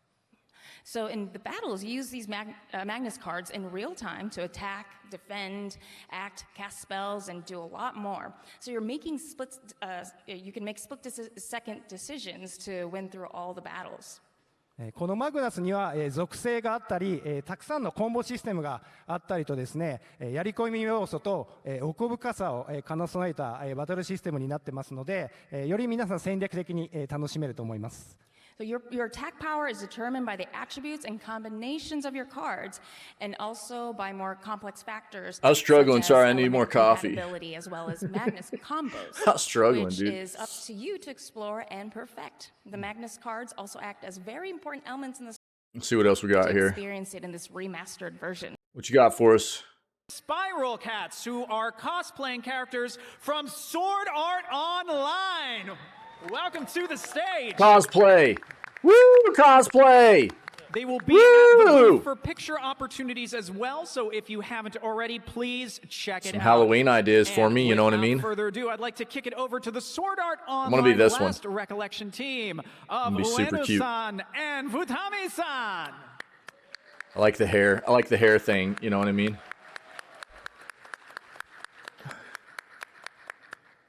Nice to meet you, everyone. My name is Eisuke Ueno, the producer of Sword Art Online Last Recollection. はい、本日直接皆さんとお会いできて非常に光栄でして。Hello everyone. My name is. Let me. Oh, wait. Okay, yeah, Sword Art Online First and stuff, foremost, okay. Let me show you the See what we latest got. trailer.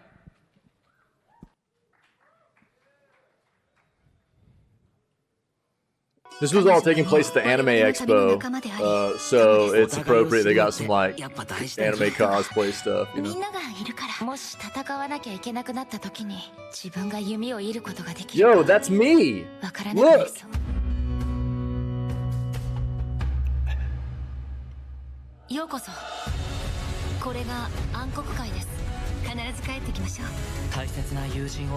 Hashtag my name is Piggy. That's what my new name's gonna be. My name is Piggy.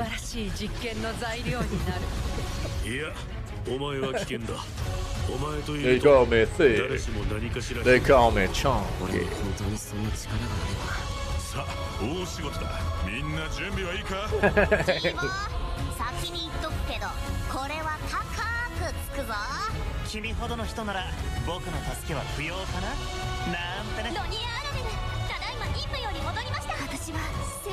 Has anybody ever played these? Or played this, I mean?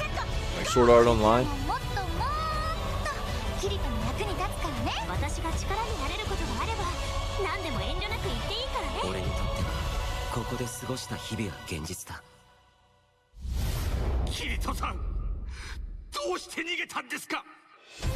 No, they have a number of these that have already been out before and stuff, right? I'm not very familiar, obviously.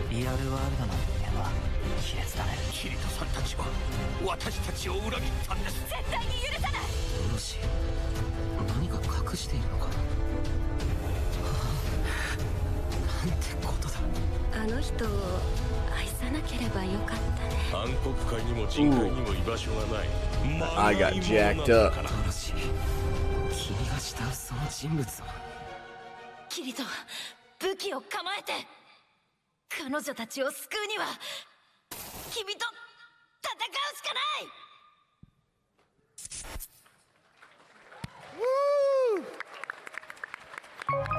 Pre-order and get exclusive weapon skins. How was it? Yesterday.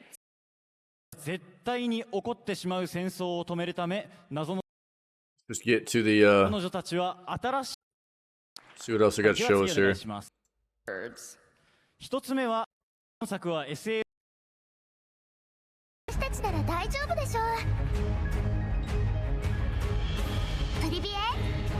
A little bit more out of that game.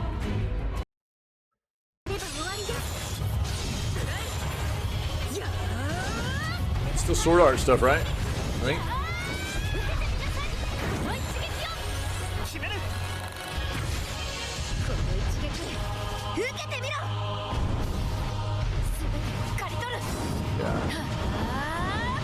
Yep. Last Recollection. October 6th. Alright. Sword art action. And in order to clear the dungeons, Well-san. What? Who heroine? Everyone is here.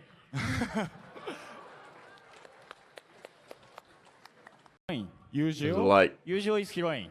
Heroine. Oh. So with that being said, this brings us to the season pass characters or something. Yikers, dude. Is that what that is?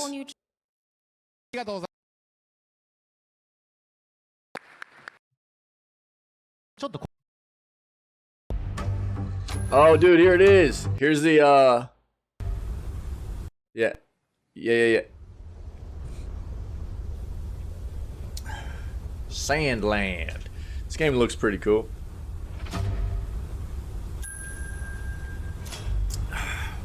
Where did we first see this? The PlayStation Showcase, maybe? I think.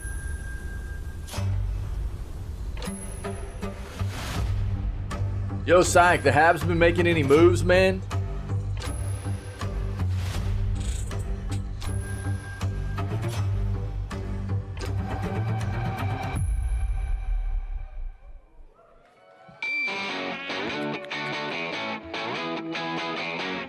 Made some space.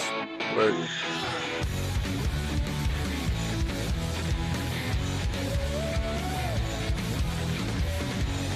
I didn't expect the stars to do a whole lot. We got Duchenne, which could be good, you know. Yeah, I really didn't expect a whole lot from us either. Yeah, I saw that this morning. Yeah, I saw it yesterday. I was like, all right. Could be a nice fit, you know what I mean?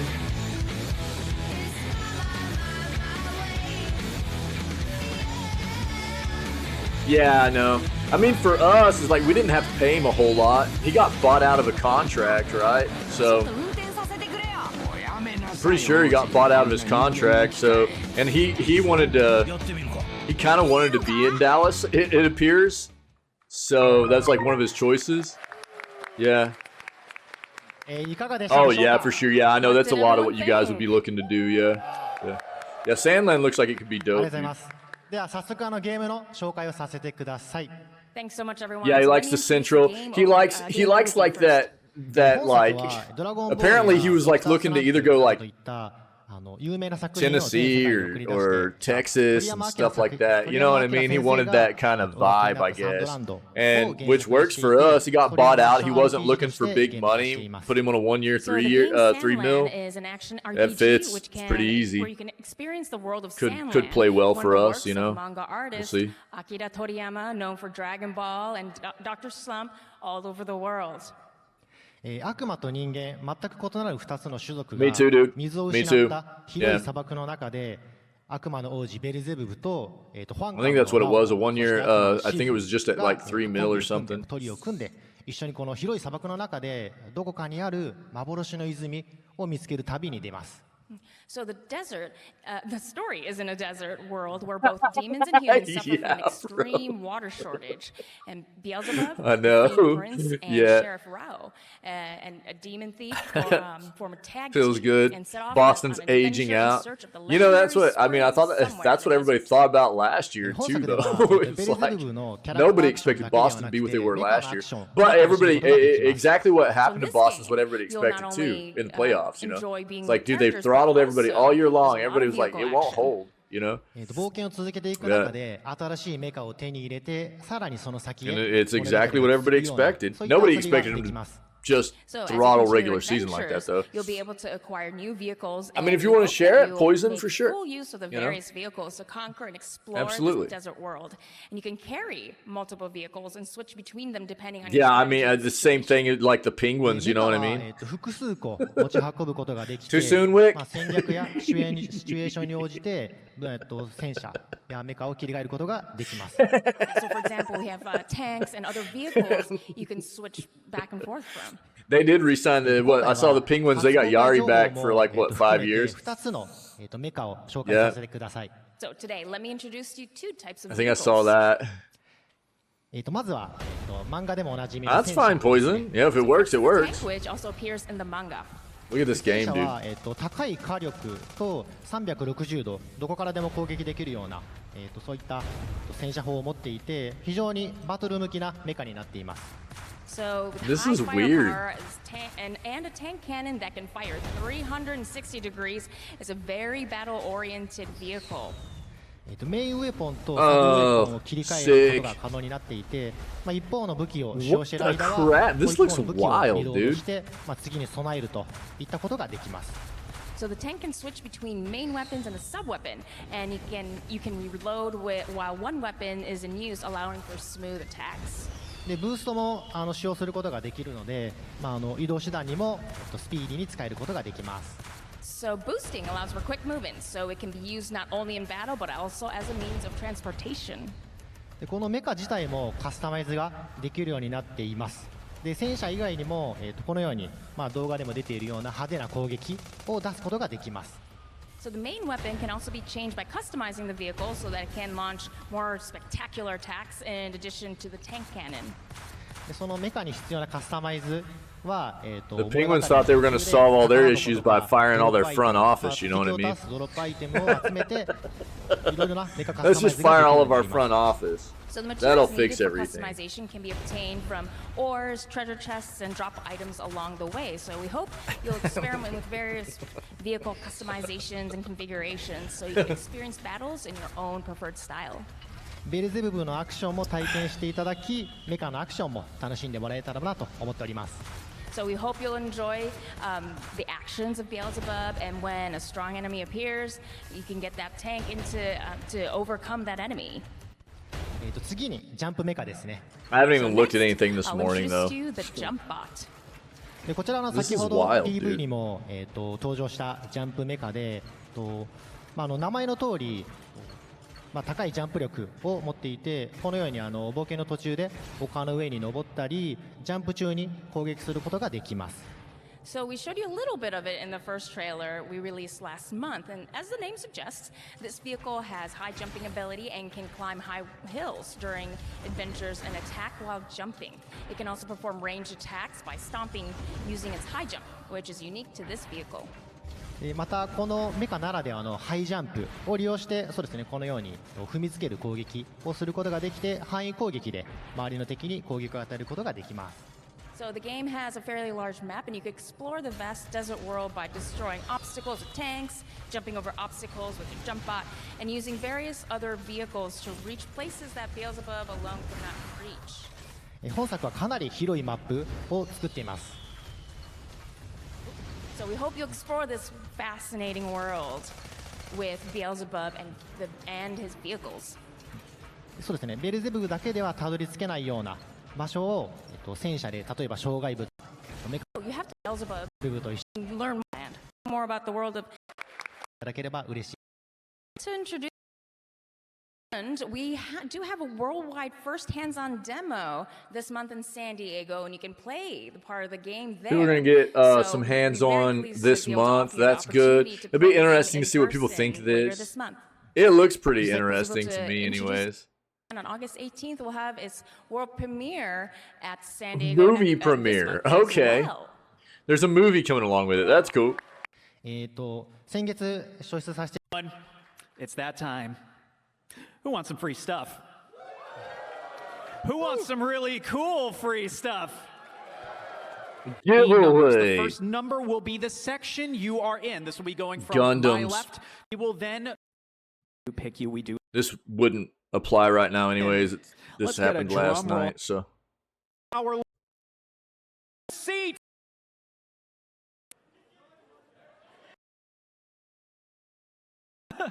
All right, cool. Yeah, let's go. What else you guys got? Is this what I think it's gonna be? Fires of Rubicon? Is something only I can do. So even if I could escape my death sentence and run away from this responsibility, then someday I'd be eating food, taking a bath, or reading manga. And the moment I stop to think, I'd go, oh, I bet that right now somewhere out there, someone is dying because of Sukuna. But that doesn't concern me. It's certainly not my fault. You expect me to tell myself that? Well, I refuse to do that. I don't know how I'll feel when I'm dying. But I won't regret the way I lived. Sorry, but I'm not losing to anyone. I would, since it means Funny enough, dude, I haven't seen any Dragon Ball stuff yet. I really thought we would. So, I save people unfaithfully. Nah, don't worry. That's one of those things you can usually count on from Bandai. And they've got some new Dragon Ball stuff in the works. What is it? Budokai Tenkaichi 3 has been announced. I figured they might show a little bit more of that. Just might not be ready though.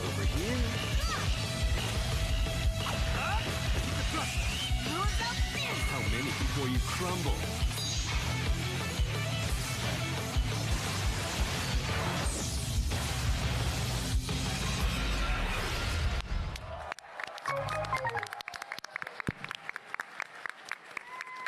You're gonna have to go out on something big, dude. Awesome surprise we have for you guys, right? Come on, let's make some noise! And let's keep it going because we are going to welcome to the stage Misaki Kai-san, who is the producer of Jujutsu Kaisen Cursed Clash! Woo!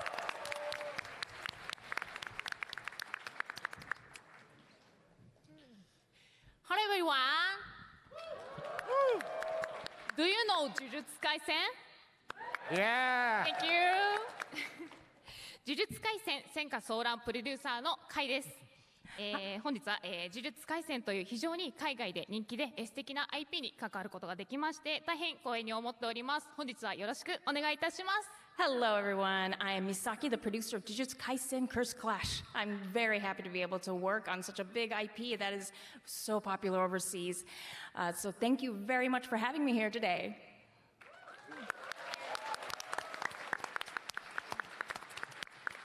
それでは、ゲームの 4PS に登場する今後もどんどん情報を公開していき Okay, so we're just watching. They gotta end on a banger, dude. Let's go. So kind as to do the honors and pick out 15. Okay. End on a banger. Come on. Seriously, congratulations and Storm Connections as well as Sword Art Online last. That's it. You guys for real? All right. Looks like that's it, guys. I'll link this for you guys in case you want to watch the whole thing, listen to the whole thing. It's right there. That's where you can see it at. Okay. But don't forget this too. Don't forget, free game, Dungeon of Nullbeck. This is free until July 6th, and then it'll be Grime Tinge of Terror. Okay, so get your free games on Epic as well. Don't forget about that. That's a jam lamb, baby. Great news segment. Thanks, guys. I appreciate it as always. We'll go ahead and segue out of here and start getting ready for our grounded gameplay for the day.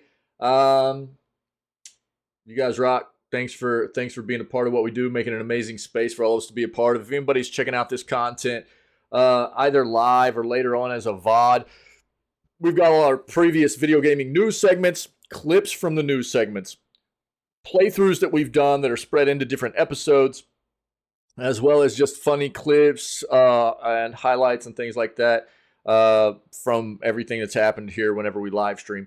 All that stuff's on the Twitch channel and playlists, as well as on the YouTube channel. And go check that stuff out. If you're enjoying that content, then come hang out with myself and the rest of the amazing people that are part of our community here whenever we go live at 6 a.m. CST every single day. But Wednesdays, we always start off with video gaming news, and then we dive into whatever gaming content we have planned for the rest of the day, okay?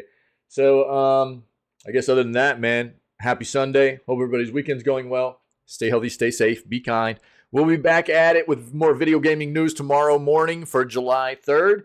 And, I don't know. I guess until then, man, just be cool, and let's go get ready for some Grounded, all right?